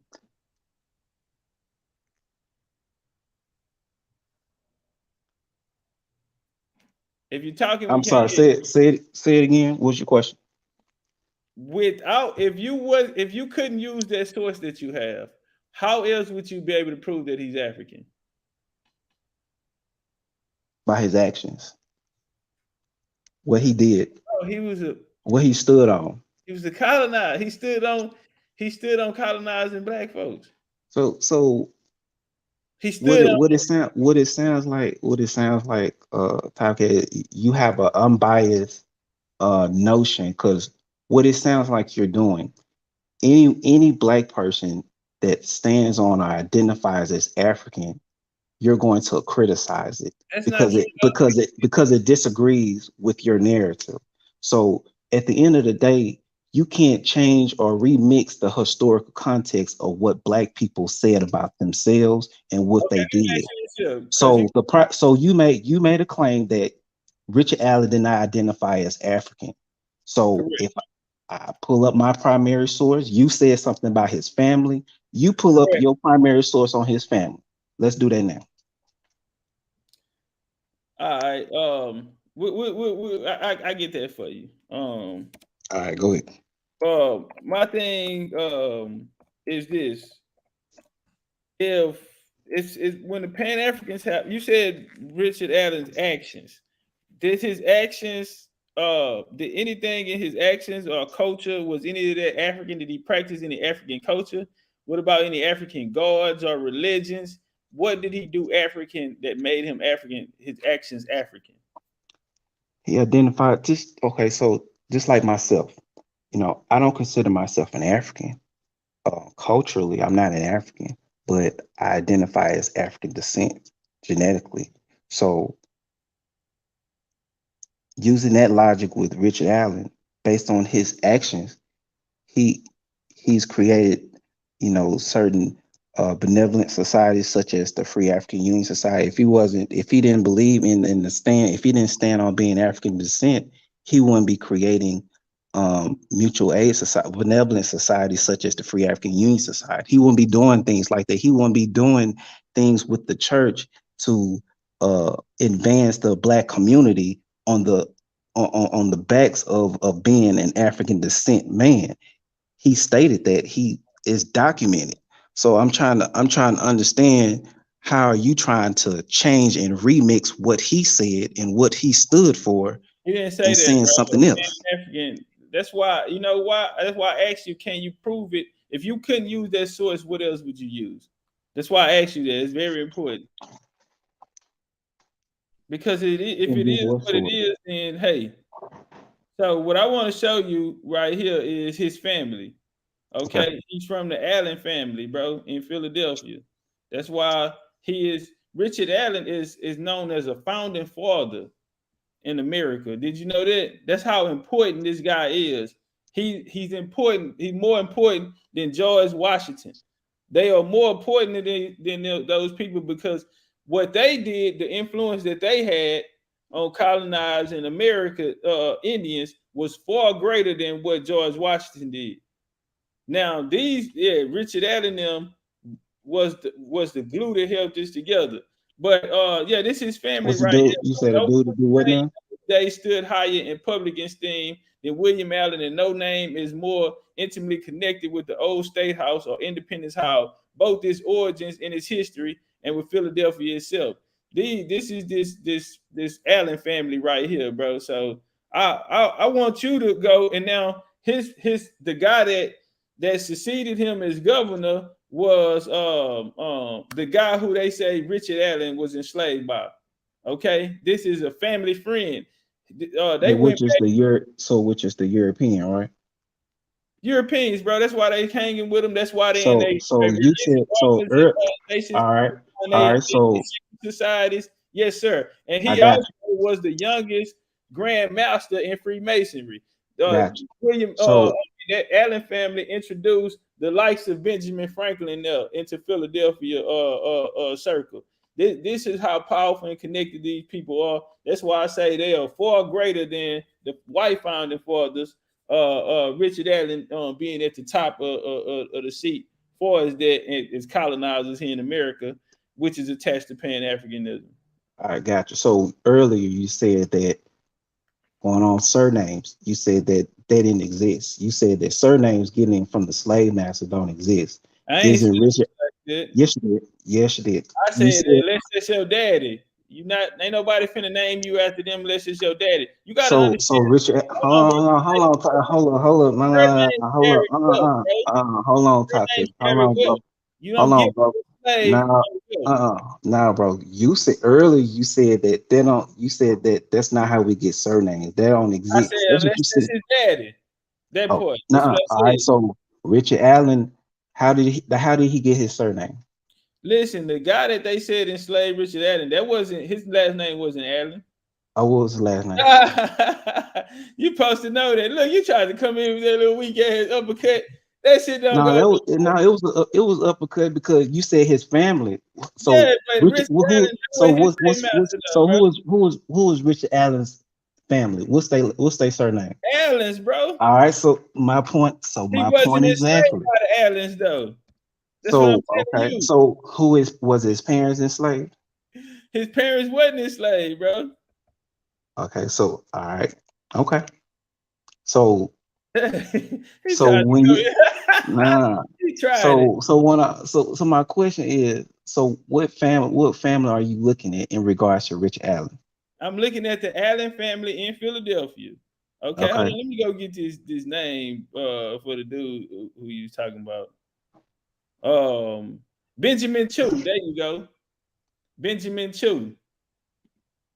That's what I'm talking about. So you asked about Richard Allen. So the same Richard Allen that started the Free African Union Society, the same Richard Allen, that identified as Scottish Irish ass nigga. Yes, sir. Okay, that's cool. The same person that identified as African, the same person that started the AME Church, I believe, the same person that got free black folks in his church to talk about how they can improve economically and socially in their communities. That's the same Richard Allen you talking about. Did they? All right. So isn't that an example of Pan-African? Everything you're saying is people working with the colonizer, bro. Everything you're saying is it has a white presence, has colonizer the purpose in it. That's cool. That's cool. But the purpose and the mission of Pan-Africanism is a collaborative, united, liberated effort to better their people that identify with African descent. You cutting your own self. Richard Allen identified as African. You don't want me to pull up the primary source where because you said that he didn't identify as African, but he clearly did, and I can pull it up.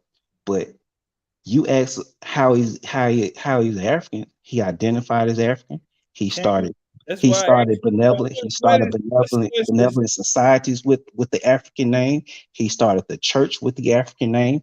He was a part of the African Lodge as a Mason.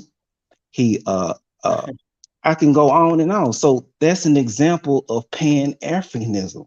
Okay, let me show you something. No problem. So your issue, your problem, you're gonna come in, Top Cat, is naming a black individual that stood on being indigenous that did half of what Richard Allen did. Osceola, my kinfolk, Osceola, my family member, they fought against the colonizers to keep their land, keep their family land. That's way more honorable than a black pastor, a black mason. Well, that's fam. You supposed to stand on your family. Let me show you something, because you had your turn. Now I got my shit on the screen, right? Yes. So Benjamin Chew of Philadelphia, he had 40 to 60 enslaved workers on his plantation. All right. He was home in Society Hill in Philadelphia in another German town. Chuso Allen and his family include Allen's mother, father, 3 siblings to a neighbor, right? This is how the story goes. Now, when we look into it, Richard Allen is one of the most richest niggas in Philadelphia. And I'm trying to figure out how is all these African slaves y'all keep talking about is richer than every motherfucking body. But anyway, he go Allen and Benjamin Chew. In the spring of '63, William Allen sailed to Philadelphia from England, where he remained 5 years. Letter between him and Benjamin Chew together. These people were good. Allen and Chew were close personal and political friends. Both men of the culture, intelligence, and wide-ranging interests. He took over. This was his protege, the Allen family protege. And now we look in the story, they say, oh, well, Benjamin Chew was enslaving the Allens. It's bullshit, bro. So I need you to go give me some family history around who this man is and what happened. And how did he become the most prominent person in Philadelphia history? And not on top of that, he's not the only Allen as the most prominent person in Philadelphia history. When we look over and we see the guy who actually put up the money, goddamn, for the old State House and Independence Hall. You had the Allen family put up the bulk of that money to get Independent Hall and the old State House. Okay, listen, they got projects and shit named after these niggas. This nigga is in history. He was the first treasurer of the Prince Hall Masons. He was goddamn. He founded the AME Church. This shit go deep. So Tomcat. So I mean, you're naming these institutions that's for the better cause of black people. You have yet how did the black church help black people, bro? How did the black church help black people? The black church is one of they stood on the front lines in regards to what war did they fight in? Getting people out of slavery. What war did they fight in? No. You asked me how did the black church help, right? I just asked you what war they fought in. No, I'm not concerned about the war. You asked me how did the black church. No, you said how did the black church help our people, right? How did they help? All right, so they helped the black community by helping slaves transition to becoming free citizens. They helped the slaves and the free citizens with they started the Benevolent Society and the Mutual Aid Society. That started all in the meetings of the black church. Who did they help in that society? Do you know what's a mutual aid society? I'm familiar, bro, and I'm All right, familiar. so are you familiar? Are you familiar? Who All right, name a person that they helped? so are you familiar that the Mutual Aid Society started in the Black church? Who did they help? Name a Black person. people. What No, black? What's come the on, name? come on, Top. That ain't gonna work, Top. One. That ain't gonna work. You moving the You goalpost, brother. ain't moving Like to go. that's not you Like they asked help me. all of these millions of people, and we only need one, and you ain't got it. No, See, that it's ain't easy gonna work. for That us to ain't come gonna out work. and Top. say some shit. You asked me how did the Black church help our people. And So you I just told asked me you. I wanted I an asked you. example. So I asked you, do you know what Mutual Aid Society? Yes, You sir. said yes, you do. All right. And So the the Mutual Aid. All right. All right. So the Mutual Aid Society, benevolent societies, is what started in the Black church. Who did they help? And guess what church? And guess what? One of the first churches that started know that, it, the AME church. Okay, exactly, bro. My point. Who did they help? So they was helping the free Black community. You sound like you don't even believe that shit no more. All But right, so this is what we're gonna do before we leave. I'm answering your question. So Yes, sir. you No asked problem. me, I you appreciate asked me how the Black church helped. Yes, sir. I I appreciate asked you what are mutual aid societies? Mutual aid society started in the Black church. Benevolent society started in the Black church. Are That's you your answer right there. AME church? Are you a member? I used to be. Why did you stop? I just moved to a different Hey, town. y'all got AME churches and Black Madonnas everywhere. I mean, what about the AME church? What about it? You from Houston? Oh, you say you from Mississippi. Yeah, I'm from Mississippi. Okay, do you have an Indian grandma? Do I have an Indian grandma? Your family told you y'all had Indian in y'all family. Don't lie. I have to get that to you. You have been honest all day. I would say well on my mother's side, my grandmother, she did tell me that her it would be consider her grandfather was half Choctaw. What was the other half? Black, Negro, Black, African descent. Did they tell you African, or are you just putting shit on top of it like they did with Richard Allen them? No, honestly, my grandmother did my grandmother and grandfather did identify as African. Okay, good. So we ought to have some. But she did Hold inform me. on. Let's just stay right there. Say that for later. What part of Africa? Well, that can't really be identified because of how the slave trade happened. So it was a bunch of tribes that was taken, and a bunch of tribes was mixed in. See, all the other tribes got nothing to do with your tribe. We're not gonna do that. We only worry about the specifics. If y'all know that y'all from Mississippi, what were her parents for? Were y'all always in Mississippi? So you asked me about African, and you said what tribe. So as I was trying to explain, as the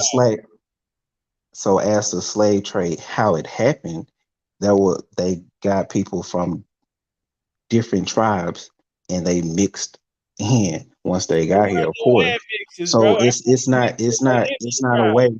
So let me finish my point. So it's not a way to really identify to a specific tribe based on how the slave trade and slavery happened in this land, because there was a lot of mixing going on. Okay, so it was your next question. I never met a Pan-African, and this is why we have problems with y'all, because y'all don't know nothing. Y'all the only people that don't have receipts from the transatlantic slave trade.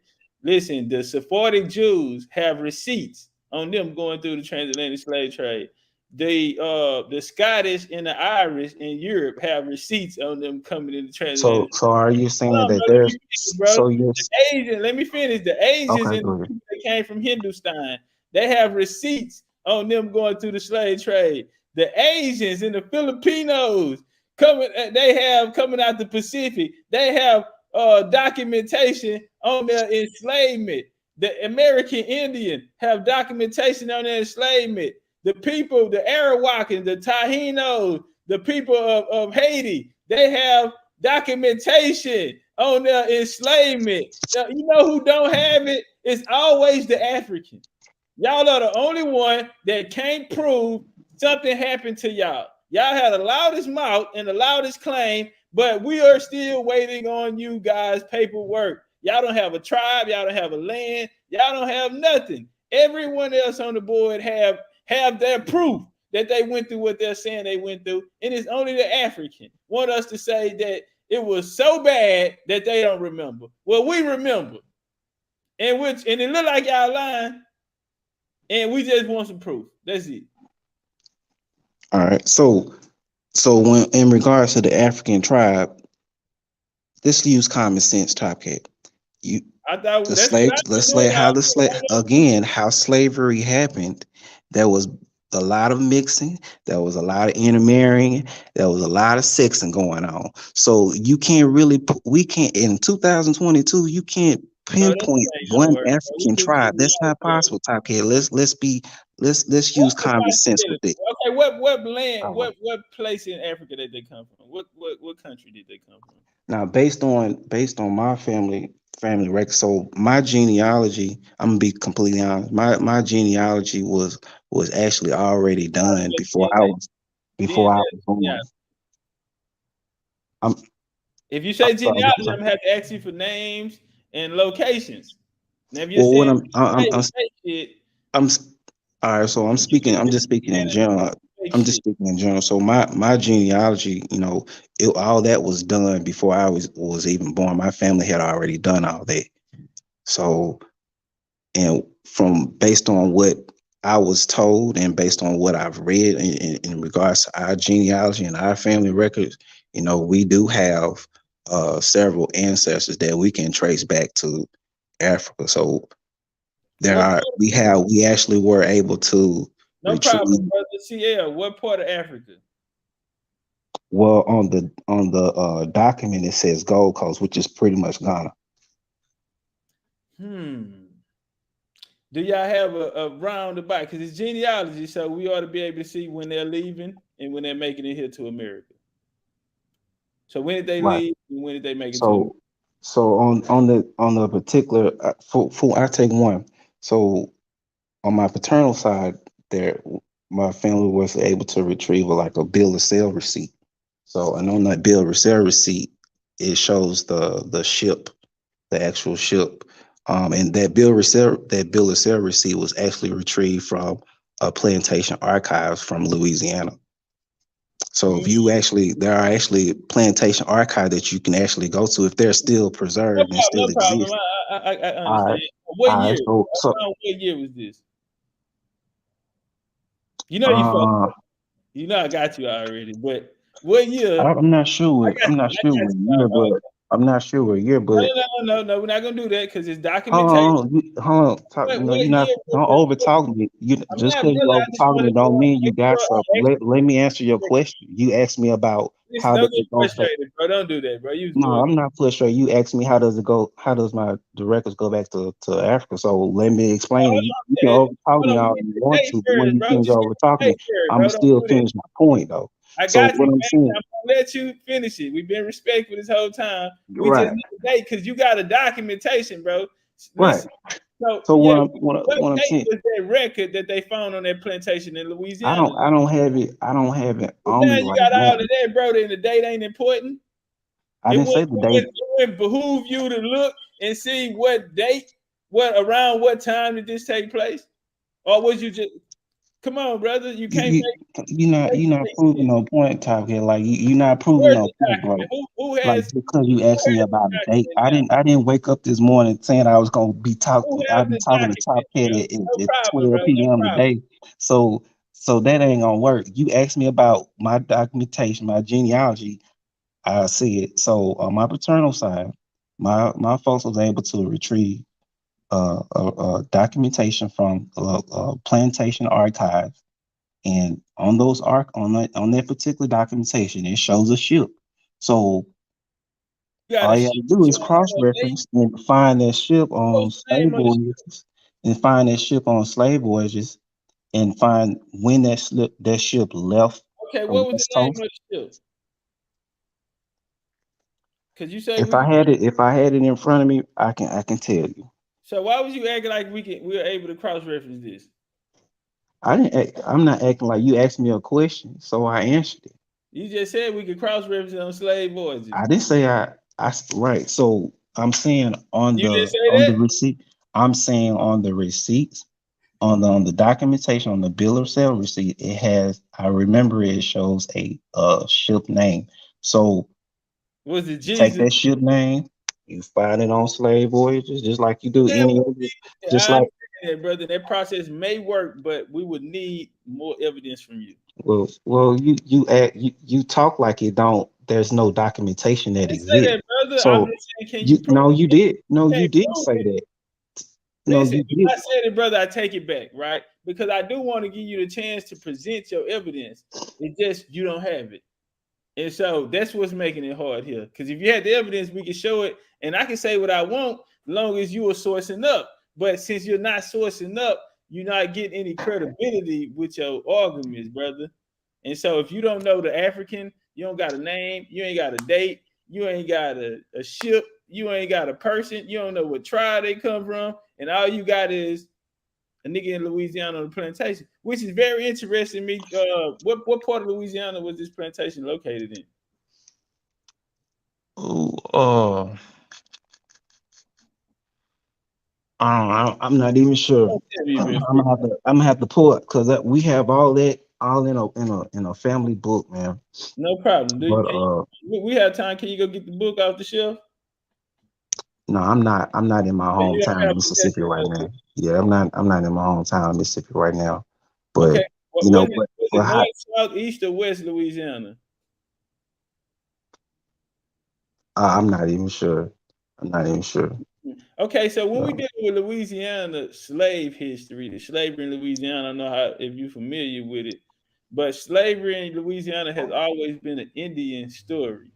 I mean, you can pull up slave revolts in Louisiana. Let me do that right now. You can just pull up slave revolts in Louisiana, and it's gonna come up Indian slave revolts. And so I wasn't familiar with Africans in Louisiana. You know, what year, and if a person coming from Ghana, what would his business be in Louisiana? How would he get to Louisiana? Through a Ghana slave trade, which would have taken place in the 13 colonies on the eastern seaboard. So what would a slave? Yeah, how did he get to Louisiana? So I mean, what's the point of your line of question? Is that it sounds like you lying. Well, I'm gonna tell you why, because it's very important that we do chronological order. So when you tell us where he's coming from in Africa, we can locate where those people came from in that area to what colonies they would have came through in America if they actually came. So how would this person from Ghana or the Gold Coast, because you guessed Ghana, be coming here into Louisiana ports and no, Gold Coast is the traditional name for Ghana. I didn't guess on it, but initially it sounded like you were saying that there's no documentation showing that we can. How do a slave come from the Gold Coast and make it to Louisiana? Why wouldn't he come through the 13 colonies? What are you trying to? What's your point in asking that question? You're just saying something, okay? Because how did you would have to first prove what port that he came through? How did he make it through a Louisiana port coming from the Gold Coast? Who got him? Who brought him there? Why didn't he go through the 13 colonies? It don't make no sense. Louisiana slavery was Indian slavery, brother.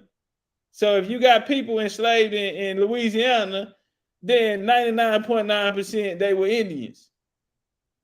The history of Louisiana slavery, all the way through the 1600s, bro. Can you hear me? Through the 1700s is Indian slavery. I mean, I can't hear you now. I can hear you now. Oh, okay. So my point is, bro, is you made it seem like that there's no documentation, that we can't prove that we can have African in our families based off genealogy. So what I'm saying is most of us probably can't find records, and some of us can if we do the proper methodology in going through, certain archives, historical society. You can find records, such as what my family found.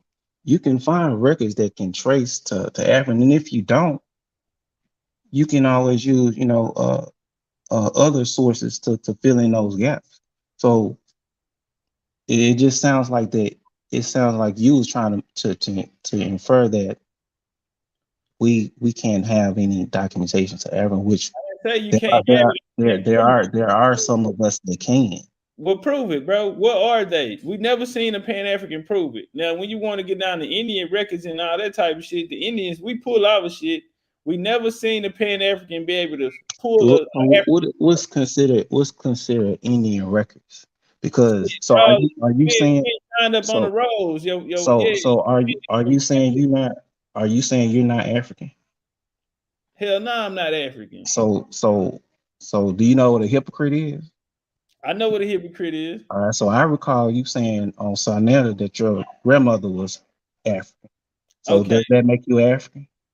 No, sir. Let me help you out on that. All right, so explain that. I listen. love to hear you explain that one away. Okay, no problem. So when I was telling niggas I had an African grandma, this is what happened. The Pan Africans used to be over here.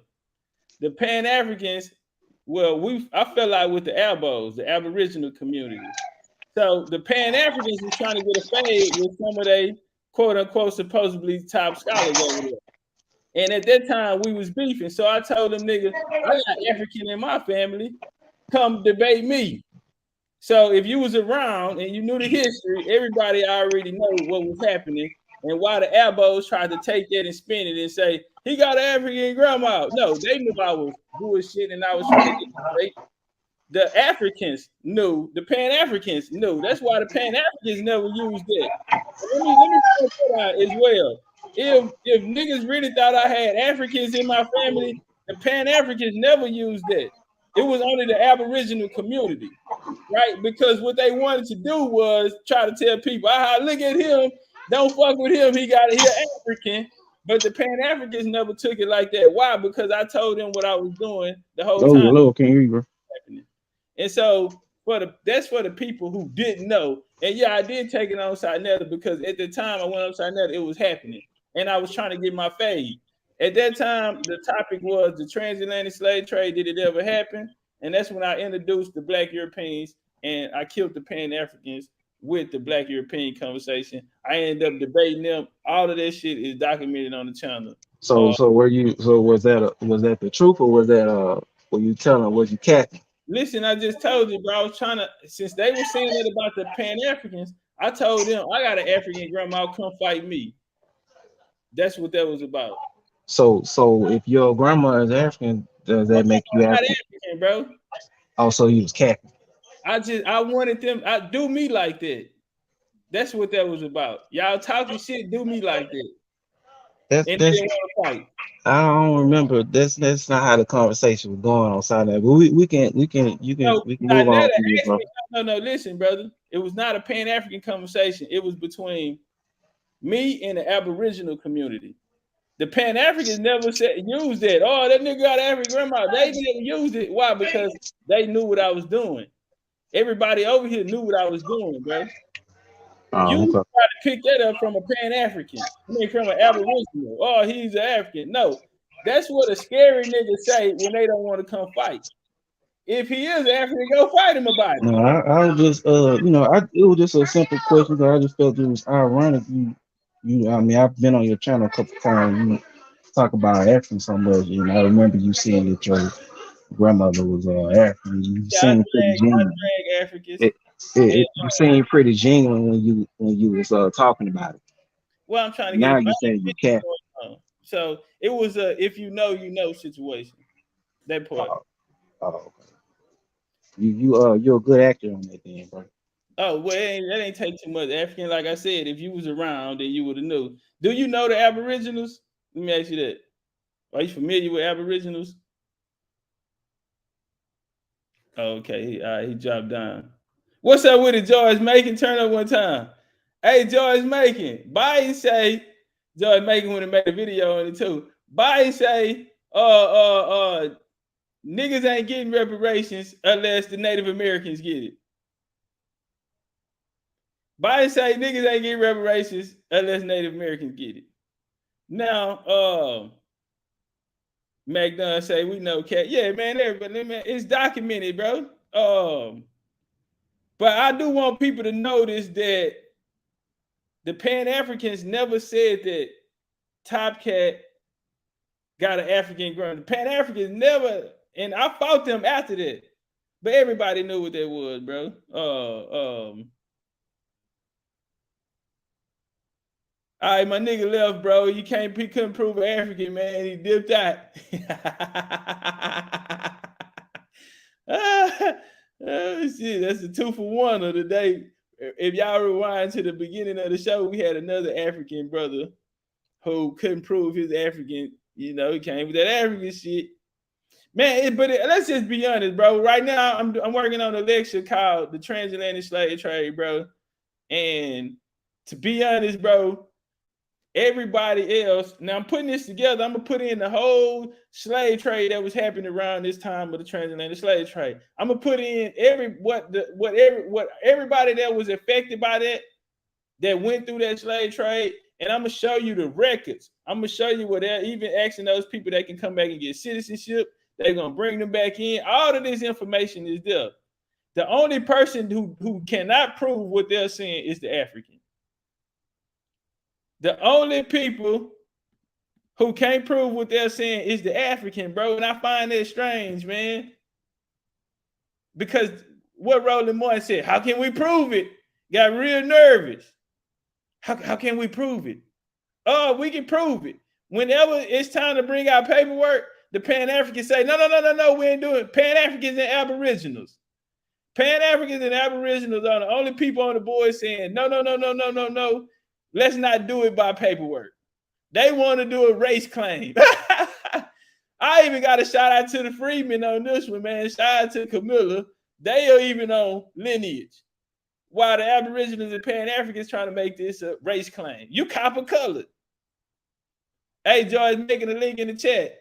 What's up with the she-horse that? H the Really's in the motherfucking building. The homie Waldo Wesley. What up, though?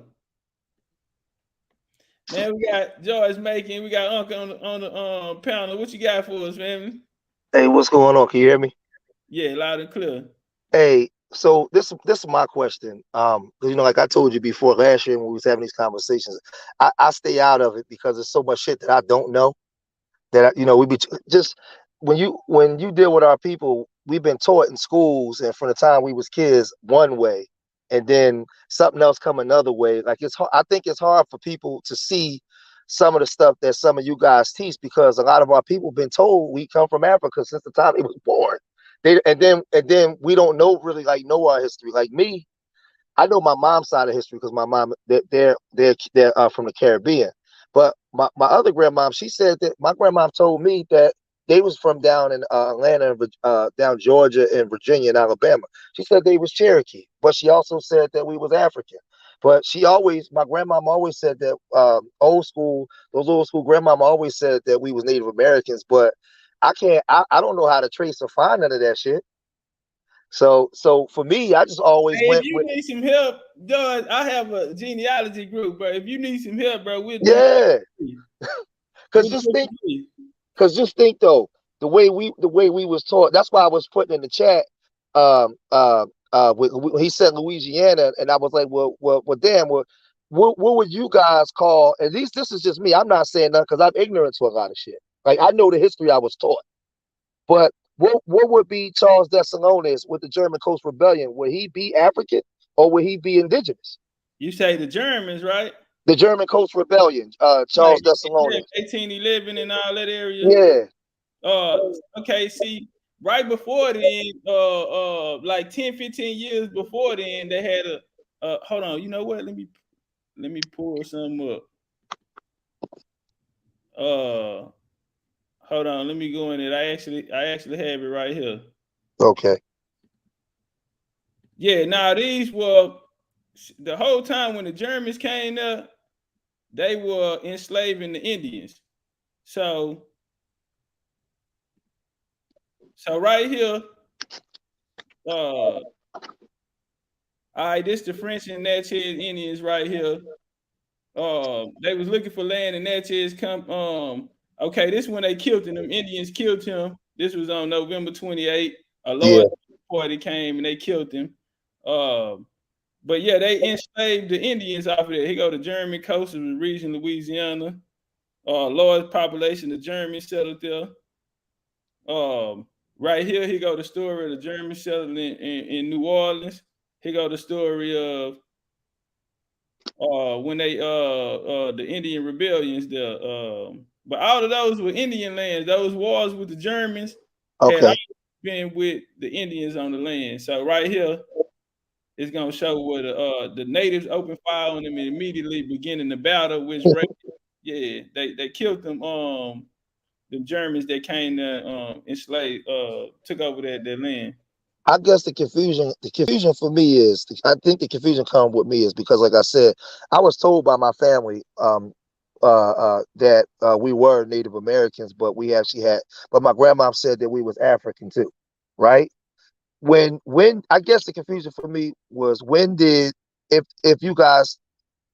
Africans come, and when they did come to Black indigenous people's lands, like when did they start to be mixed with us? Like did they go to the Caribbean and be sold? Like when those Haitians in 1790 came to America, were some of those the Africans that they took to Haiti, or is it records, or you guys say that the Africans didn't come at all?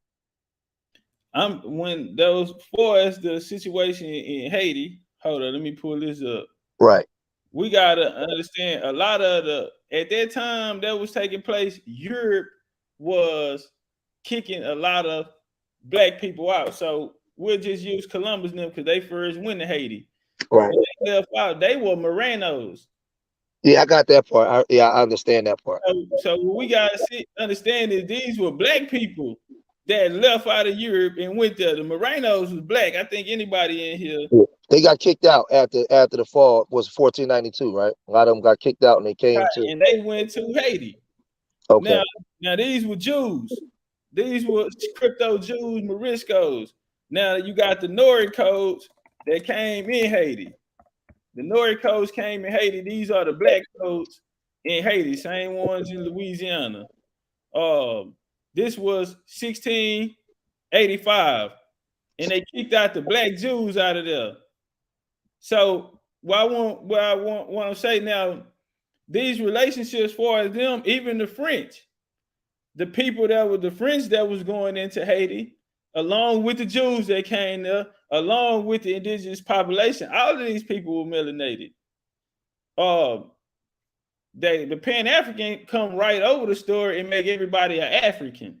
And so that's one of the points that I wanted to point out. Far as the people that came in 1790, a lot of them would have Huguenot connections, would have this quote unquote Black French connection. Also, by then they had been mixing in. You also had a Jewish community that came out of there as well that settled, which would be these crypto Jews or these crypto Morisco families. But I guess that's what I'm asking.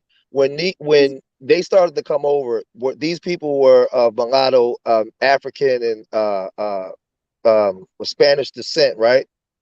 And did they start bringing? Well, they were the ones that started to bring Africans over into the Caribbean.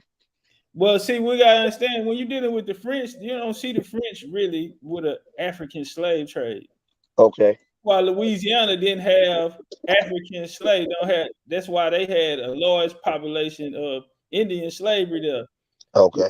Didn't bring them. Hold on, that was the next slide right here. Hold on, let me pull this slide back up. And real quick, while you're doing that, and the reason why I ask these questions and I stay out of the arguments, because for me, I can't speak for nobody else, but for me, the way we was taught everything African.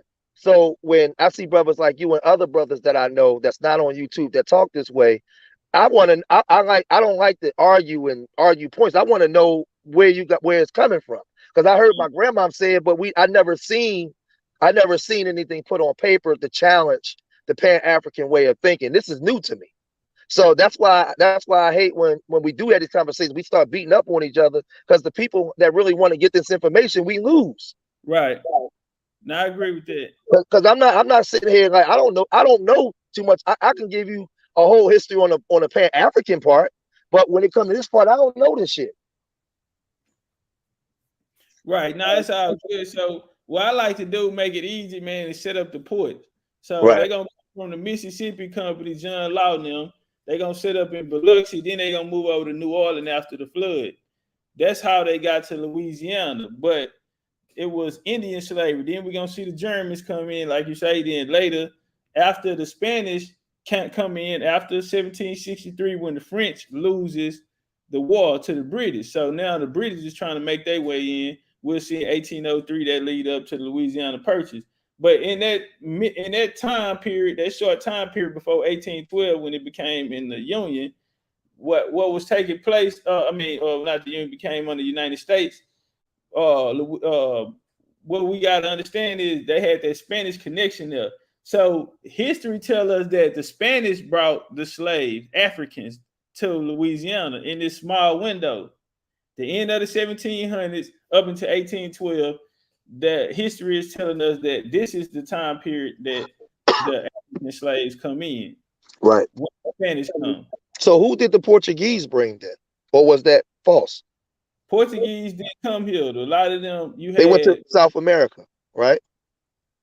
Right. Well, the Portuguese really dealt with South America and West Africa. So what we got to understand is the Portuguese also went through an ethnic cleansing. So the story of Deuteronomy 28 that they talk about them leaving out of Africa, it really was them being expelled out of Spain and Europe. Right. Spain and Portugal. Portugal, it's a story of, that's how a lot of those people that fled, like Columbus and them, came to Haiti. Yes. No Jews went to Haiti, but you had a lot of other ones go to Cape Verde and shit like that. They went over to West Africa and populated those Guinea and all that shit there. That's why Cape Verde look like that to this day. And that's why the nigga after in 1960, during the decolonization period, guess who was in there? Portuguese, black Portuguese in there, Santos and them. And right now they just had the grave sites, because those people in Portugal, they want those grave sites built up over there. It's a historical mark over there now. Santos and them, all of them had something to do with restoring the Portuguese history of the Jews coming up. So this has always been connected. So this is my question with Joe Biden, because I was talking about this yesterday. With Joe Biden, when he goes and says, I won't support a reparations claim unless Native Americans are involved. I know that he's not talking about us. He's talking about the Mongoloid people, because most of them are white anyway. How does this teaching translate into something on paper where it identifies us when he says, I'm not supporting reparations, but for Native Americans? How do we become Native Americans on paper?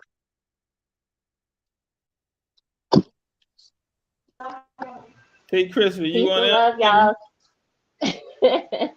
Absolutely. So first of all, brother George, you have the same surname as my father.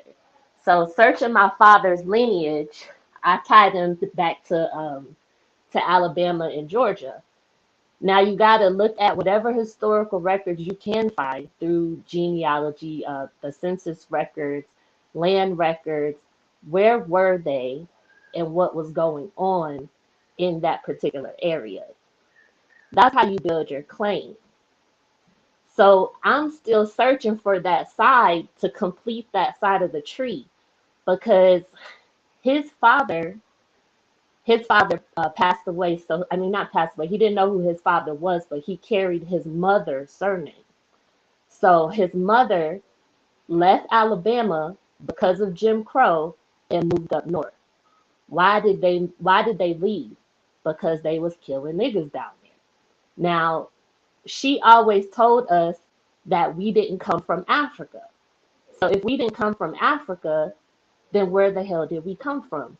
We were always there. That's what Grandma Ludi said. Grandma Ludi was 100 years old when she passed away, and she had hella kids.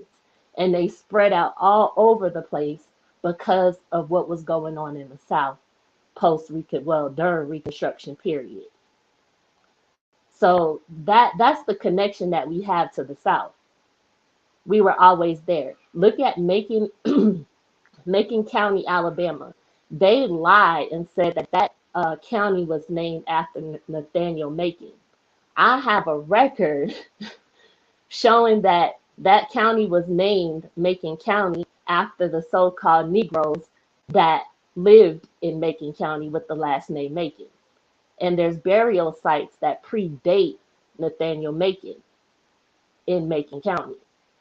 So they lie, and try to tell us one thing, but if you just keep searching, you'll find the answer. But you look just like my dad and my little brothers. So I've been trying to tell you for a minute now. I finally got a chance to. You say the same shit every time you come over here. Hey, listen, with us, right? The crazy thing is when you take those DNA tests and I look at some of it like when I take it, I can see my brother on there. I don't look at it for long-term genealogy stuff, but man, the way what they did to us, man, we probably got cousins all over the place. We don't even know it. So the way that they dispersed us all over the place, I might be related to you. Ain't no telling. It is no doubt. Your head shape, okay, that forehead and your hairline. It ain't no mistaking that, bro. I'm telling you. a lot of us got family. A lot of our great grandfathers left the South, man, running from the South and went and made other families up north. We got family, man. They messed us up real good, man. So let me ask you though, Top Cats. When Joe Biden goes on TV and he makes that statement, because based off the way you brothers teach, a lot of brothers that's in America that talk Pan Africanist, they're actually indigenous. They just don't know it. So they're teaching what they've been taught. Joe Biden knows who we are. We don't know who we are. Am I accurate when I say that? Right.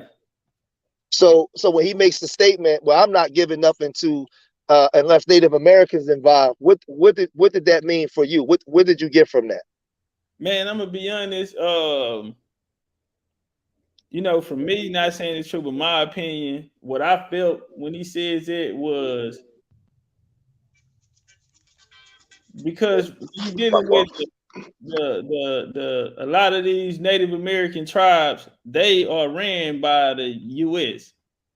So in the early 20th century, they came back and systematically broke them down until they own control of them.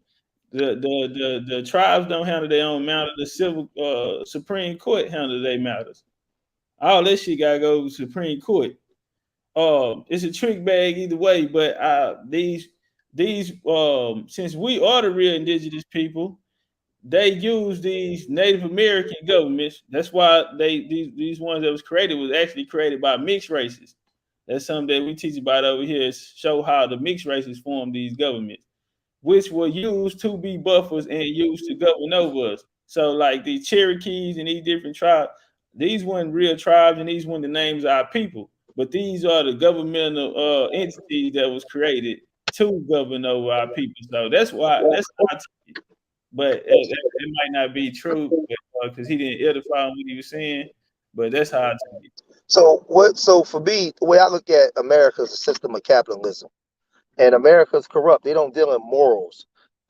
If they know that we're the indigenous people, but they put some other group as the indigenous people over us, and they're making a multi-trillion dollar industry off the indigenous people, what would be the incentive for them to even give us reparations when we don't have no leverage to get it? Like we don't have a military to force them to give it to us, and we don't have nothing where we have leverage like Ukraine, like Ukraine and Russia, where America has special interest there to help the Ukrainians. What special interest do we have for them to say, okay, let's just tell them the truth? I don't see that we have any. It's in their best interest to keep us in the position we're in. Correct. So for one, is to keep us misclassified because we have no law or representation in this government under them. Our representation will be coming from them. So if we asking them for reparations, it'd be like them paying themselves for reparations. This was the whole play in '63 when Lincoln quote unquote freed the slaves. He couldn't free them in the southern states. What he did was he said, if you can make it to the north, up here into these states which are in the Union, then we will give you freedom. So when those Indians from the South came and joined and they became contraband and they became United States colored troops and they went back down and defeated the mixed race tribe who was trying to get their sovereignty through their Indian blood down in the South, Confederate states. They were using their Indian blood to claim sovereignty that they don't have to listen to the U.S. The U.S. took them Indians back down there who knew the land. That's why great-great-grandpa now was the interpreter. That's why they was the map makers. That's why they was the scouts. They took the Indians back down there where they was from, and they kicked them niggas' ass. So I just because I'm on the highway and I just got two more questions before I jump off. So do we have? Do some of us have any African blood? Did they bring any African, like they said that they brought? Did they bring any Africans through South Carolina, where some of them mixed in with us? Is that legitimate? When my grandmother said we're both. All right, now I think to answer that, we moving into place now through this reparations too. I think this here kind of changed the tone of everything. Well, it's now because we have to prove it now. Everything that goes on from now, what I did agree with AB 3121 is lineage based, which means you would have to prove it. Right. And so, yeah, anybody that has a claim, whether it be an African, whether it be an Indian, or any other thing on board, right now we would have to look into our lineage to find those answers, and that's what we're at now. Yeah. And my last part is, when I look at like the melanated islands over there, and I see them black people with the afros, it's funny. Like you see those people all over the world, and then all of a sudden they just tell you, well, only in America it wasn't no black people here. Right. Until they, like you see them everywhere, and I always say, well, how did those people get all the way in the Solomon Islands from so-called Africa? Did they jet ski? They swam? How'd they get there? And they say they've been there for 60,000 years. You go to Australia, you go to all these different places, you see the same looking people. But then in America, all of a sudden, you just don't see them. But then when you see pictures of our parents in the 60s and the 70s with them afros, and then you see those people in the Melanated Islands with them, and like the same damn people. You know that those people actually went through a slave trade here too? Yeah.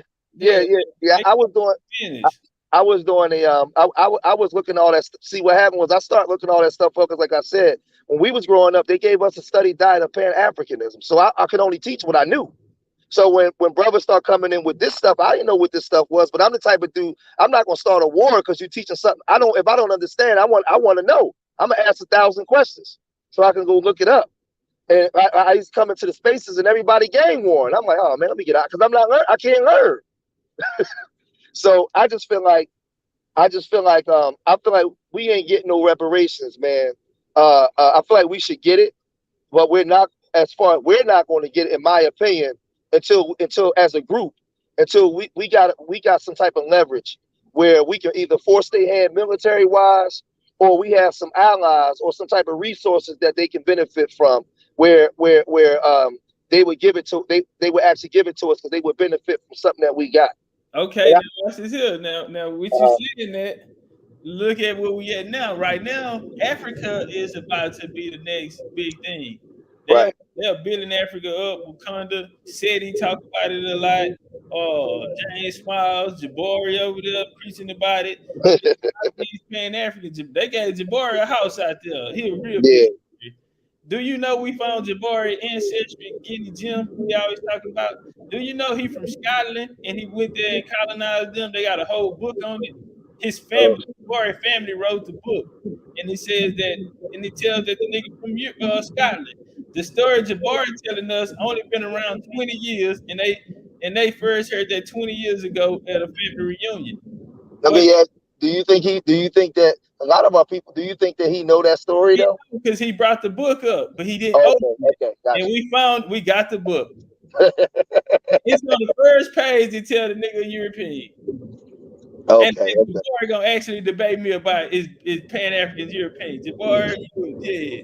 Anyway, One of his family from like Barbados or Trinidad or something like, right? No, Guinea. That's what I'm saying. All of them people went there, and these Europeans went there and populated, but the Europeans was black. That's what they failing to realize. It was niggas. Yeah, see, that's all the stuff that I gotta learn, man. That's why I stay out. I just be in the chat room watching, man, because like I said, I gotta learn this history. Like a lot of this stuff I don't know, and I don't act like if I don't know something, I don't jump out just start talking shit about something I don't know about. That's why when me and you talk, I always ask questions. It don't mean I agree with everything, but I want to know so that way I can look it up, the research to find out. Because a lot of stuff has been taken hidden from us, man. A lot of shit we don't know. We have to be the history that we get from our oppressor. This is what they told us. So, and this is what we go with. Like we never looked at your grandmama say you Native American, but if you go outside and say, "Hey, I'm Native American," you get cussed out for saying that by your own people. Right. Let me ask you something, George, before you go. Right now, where the climate is looking, I remember like a year and a half we first had this conversation. Right. And so where we at and where we were then and what the game is now, it's a lot have changed since then. Yep. Towards the Pan-African ideology and towards this conversation. Do you see how things are changing now and the position that the Pan-Africans are in now? Because right now it's like nobody want to be a Pan-African no more. Everywhere you go, people are saying, even though they're not saying they want to be Indian, but they don't want to be Pan-Africans, and they're saying no, we're not from Africa, we're actually from America. I think today, as opposed to what it was 10, 11 years ago, when in 09 or 08 being on YouTube, and in these certain circles, everything was about Africa at that time. I think nowadays there's more conversations on the table now. Where before, if you brought anything up other than Africa, you were shunned. Now people are listening more. People starting to listen, because if you'd have came to me 7 years ago with this, I'd have been like, man, get the fuck out of here, because I wouldn't have been ready to hear it. You understand what I'm saying? Now I'm listening, I'm intrigued more, I'm looking certain things up. I want to know, like, who was great granddaddy, and where grandma said, they come up out of Georgia, and like we started to ask the questions that we wouldn't have never thought to ask, because we was only taught one way. One way. And I think that's where a lot of times a lot of the arguments come from our people, because they say, "Oh, you saying the ancestors was a liar?" But they only saying that because they was only taught one thing. This is something new. So, so I recognize that right away. That's why I never came at you sideways. I just wanted, like, when me and you talk, teach me what you're saying. Like I want to, so I can look it up. But a lot of people get upset because a lot of people, their history, and they believe their family is tied to all the stuff that we was always taught.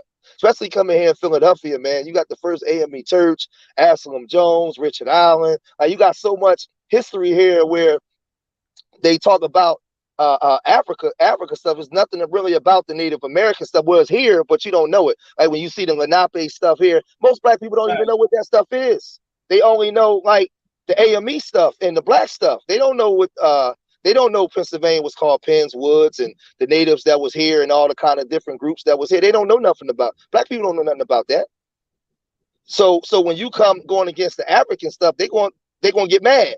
I don't, because I'm a history. I want to know shit. I'm a nerd when it comes to this stuff. So I ask questions, but I always go back because I want to research and I want to know. And then I seen that video with Trump when he was having problems with those black people up in Connecticut. I forgot the name of the tribe, and he was like, they don't look like regular Native Americans. I seen that video. Yeah, Trump got a lot of them Native Americans hated when Trump was in office. He took a lot of their money. He put a lot of immigrants out this motherfucker. He's actually willing to work with niggas. You know what I'm saying? So let me ask you this here. Do you think Pan-Africanism is on its way out the door? With the how things are going now, the conversations, even as far as the reparation claims, they're now turning away from the Pan-African claim. They're letting go the transatlantic slave trade narrative now. They're just focusing on what took place in America. I said 2 years ago, Pan-Africanism is dead. It's been dead. Pan-Africanism been dead for a long time because a lot of the elders that was pushing it are no longer here, and nobody really picked up the mantle to push it forward. So, and the Africans, to me, my version of the way I viewed it, Pan Africanism is supposed to start in Africa. It's like we were the only. It's like African Americans are recently are the only ones that's practicing Pan Africanism. Africans, shit. If you go to Africa, if you in Nigeria, go to Ghana, you a goddamn foreigner. They're not practicing no goddamn Pan Africanism. We was the only ones doing that. Now I can't speak for the 60s and the 70s. It may have been, but Pan Africanism has been there for a long time. People is just people. I believe that people has just been holding on to the history that some of our grandparents taught, but they haven't built nothing on it. Just think about it. When you think of the Dr. John Henry Clarks or the Edward Scobies, or all the people of those times, in the last 40, 30, 40 years, what have anybody that's pushing Pan-Africanism built? They ain't built shit. They still standing on their shoulders. They haven't took nothing to the next level. So Pan-Africanism has been dead since the Shaka Musa Bear Shango and them. It's been dead. You know, people today are just regurgitating stuff that they said, Dr. Amos Wilson and them said in books. Ain't nobody really built nothing upon that where generations of black boys can go and aspire to be. Man, our kids are out of control more than ever. So no, that shit's been dead a long time ago. I think that I just think that there's a lot of conversations on the table now, and in the next 20 years, we're gonna be figuring out which way we should go. It's starting to I think it's redoing itself. Like in the next 20 years, I don't know where we're gonna be as black people. We're gonna be indigenous again. I don't know where we're gonna be. Pan African. I don't know. That leads into this question. Do you think the indigenous narrative is starting to be more respected now in this space we're moving into? It's starting to be talked about more. I believe that I'll say this, and I'll say, if I have any critique towards the indigenous side, this is what I always ask, and it's something I really wanted to ask you off the air, but I asked you while we talking. I believe that this conversation will go to even further when the black indigenous people can create some type of legislation and get it on the floor, where people that's not really educated in this top cat can see it and say, oh shit. Well, I remember my grandma used to tell me this. Now, oh, they doing something. Okay, I see it working. Right now is in the stages of talking, people finding their lineage out. But I believe that when brothers and sisters can come to the table, come to a conclusion of which way they should go, draw up some type of paperwork that's against these Mongoloid people and say we're the people, and get it on like the Congress or Senate floor, then I think it's really going to take off. But I think, it takes time to get it that way. But I think that people are starting to have a conversation more, but it'll really ramp up when we start seeing legislation behind it. I agree. I want to speak on that legislation part because there is legislation that's been passed about indigenous people. So they coded, they might not say American Indian or American Indians who were enslaved, but they have passed legislation for indigenous people. We just not paying attention to it. You know what I'm saying? But I'll let you know what that legislation is. But I just wanted to share this one record with you. A brother, an ancestor with the last name Macon, but they spell it differently. It's Machon. So they added an H, and this is back in 1534 out of Peru. And it says chronological list of passengers to Spanish America, including Florida and Louisiana, 1538 to 1559, from documents in the Indian Archives in Sevilla. Provides names of immigrants, places of origin, places of departure, and destinations. So when they say, "Oh, we were coming from Africa and we were enslaved and things of that nature," we did get moved around. There was a slave trade going on, but the thing about it is we wasn't coming from Africa. That's the lie that they've been telling us. We were being traded in the Americas, from North America to South America. There's so many historical records that prove that. A lot of people from Trinidad and Tobago don't even know that when there was the war up there with the Pequot Indians, The ones that they didn't kill, they shipped them to Trinidad and Tobago back in the 1600s. So a lot of those people there are actually descendants of the Pequot Indians and they don't even know it. So that's the hijack. We have to look at all the different historical documents that tell where our people were sent to. And this whole, oh, all our people came from Africa is the biggest lie they ever told us. The historical information, not excuse me, historical, but the legislation that was passed for indigenous people. I'm about to pull it up real quick. Hey, real quick while you pull that up, and I just because that's to me like that's decent. I just think Top Cats and answering your question as opposed to what the sister's saying. Once the kids in the streets is starting to talk about it, put it in their music, it becomes a thing. The same way Pan-Africanism at one time became a thing, like what Public Enemy was, I'm black and I'm proud, back to Africa. Once if the indigenous talk can become a thing in the streets where the kids are starting to talk about it, that's when it's going to really start to really make headwaves. And I think that's the challenge. I think that's the challenge that has to happen. It has to get out to the streets, to the kids to start talking about it. Go ahead, sis. All right, so it says House passes bill to repatriate indigenous culture heritage with overwhelming majority. This was a bipartisan majority voted 364 yeas to 57 nays. Voted for a bill to repatriate indigenous cultural heritage and prevent its export out of the country. So this was something, for our good. And if you look at the dates of it, it was December 2nd, 2021. So they are pushing things forward. It's just we haven't gotten on code to what that actually means for us. You know, we know who we are. We know we're the indigenous people of America. And so now what we gonna do about it?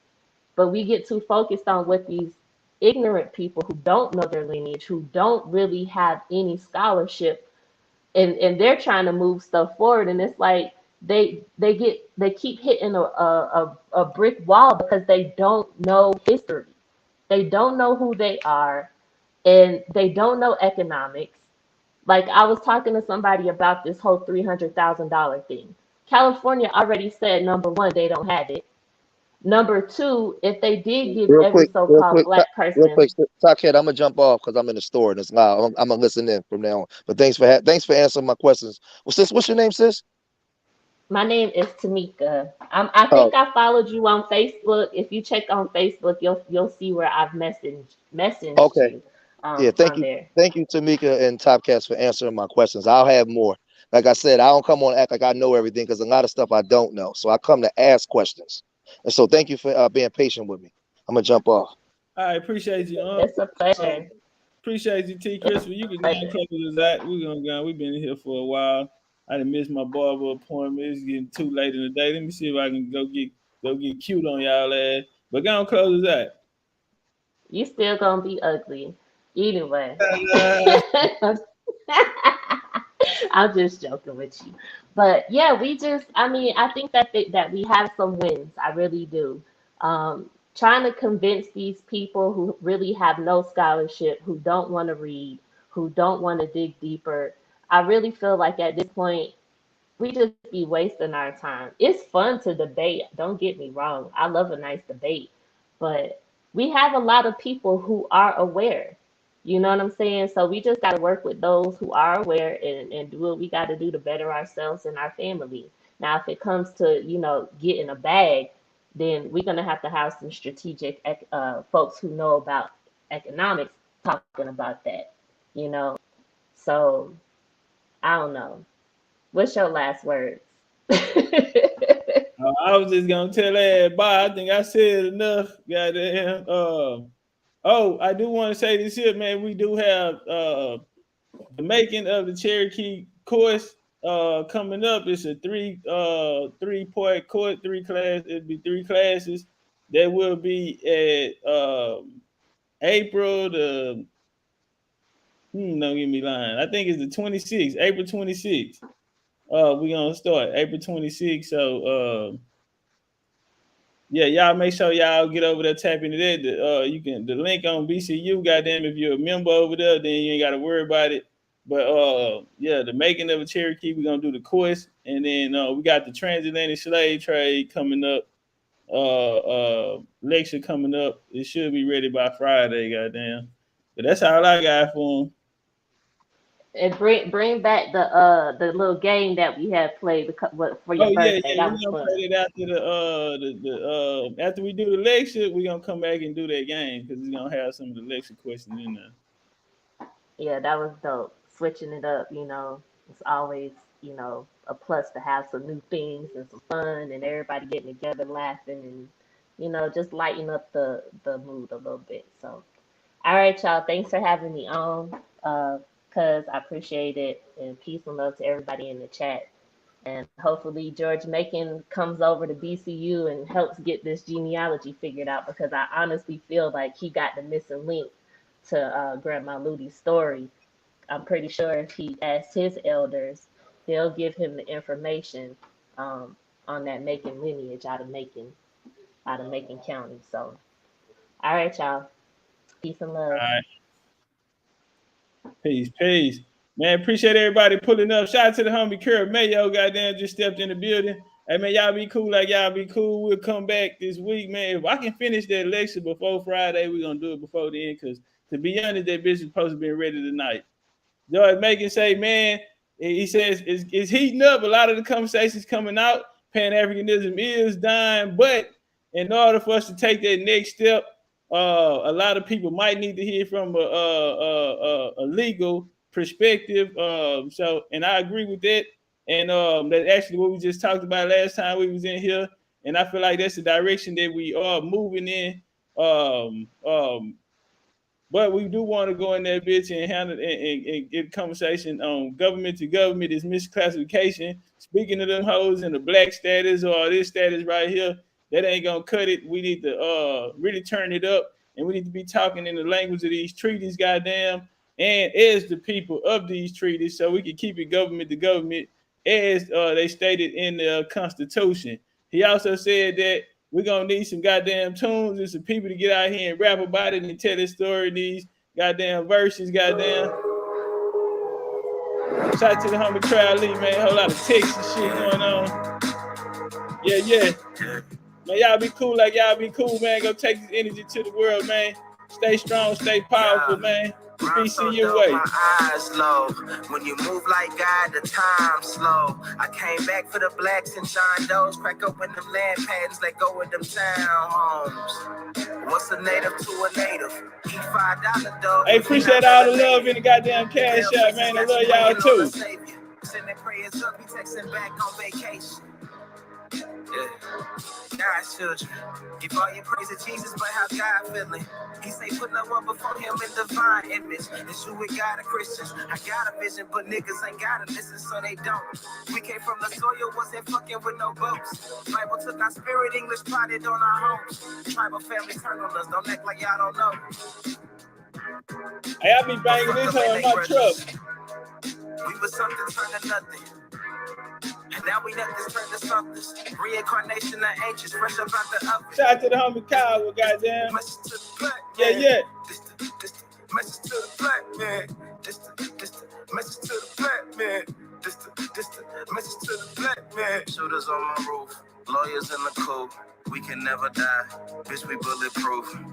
This the message to the black man. This the message to the black man. You wasn't slaves, you was prisoners of war. You stop wasting your time, these other bitches ain't important. You ain't meditating, you ain't mating with the sauce. Like what the fuck's a noodle if you ain't painted with the sauce? I find it hard to trust the pastor who rather side with the master who preaching we should submit while getting murdered and captured. About how we should wait on God is never our vernacular. They get paid and praised by the dollar long as they keeping us stagnant. And niggas think they woke, huh? Like you could change a whole world through a vote, huh? Like slave masters willing to let their slave go, huh? That slave master was probably your kinfolk, huh? History in reverse. A black king strategy when blacks were your majesty. They always hide your pyramids but point to where the castles be. Aristocracies with your last name patent accurately. Yeah. And I ain't even tell half the shit. I ain't even tell a quarter of the shit. I'm just getting started. We just getting started. Y'all niggas rap about busting guns and all this weird shit. I'm trying to get my people back, nigga. Yeah.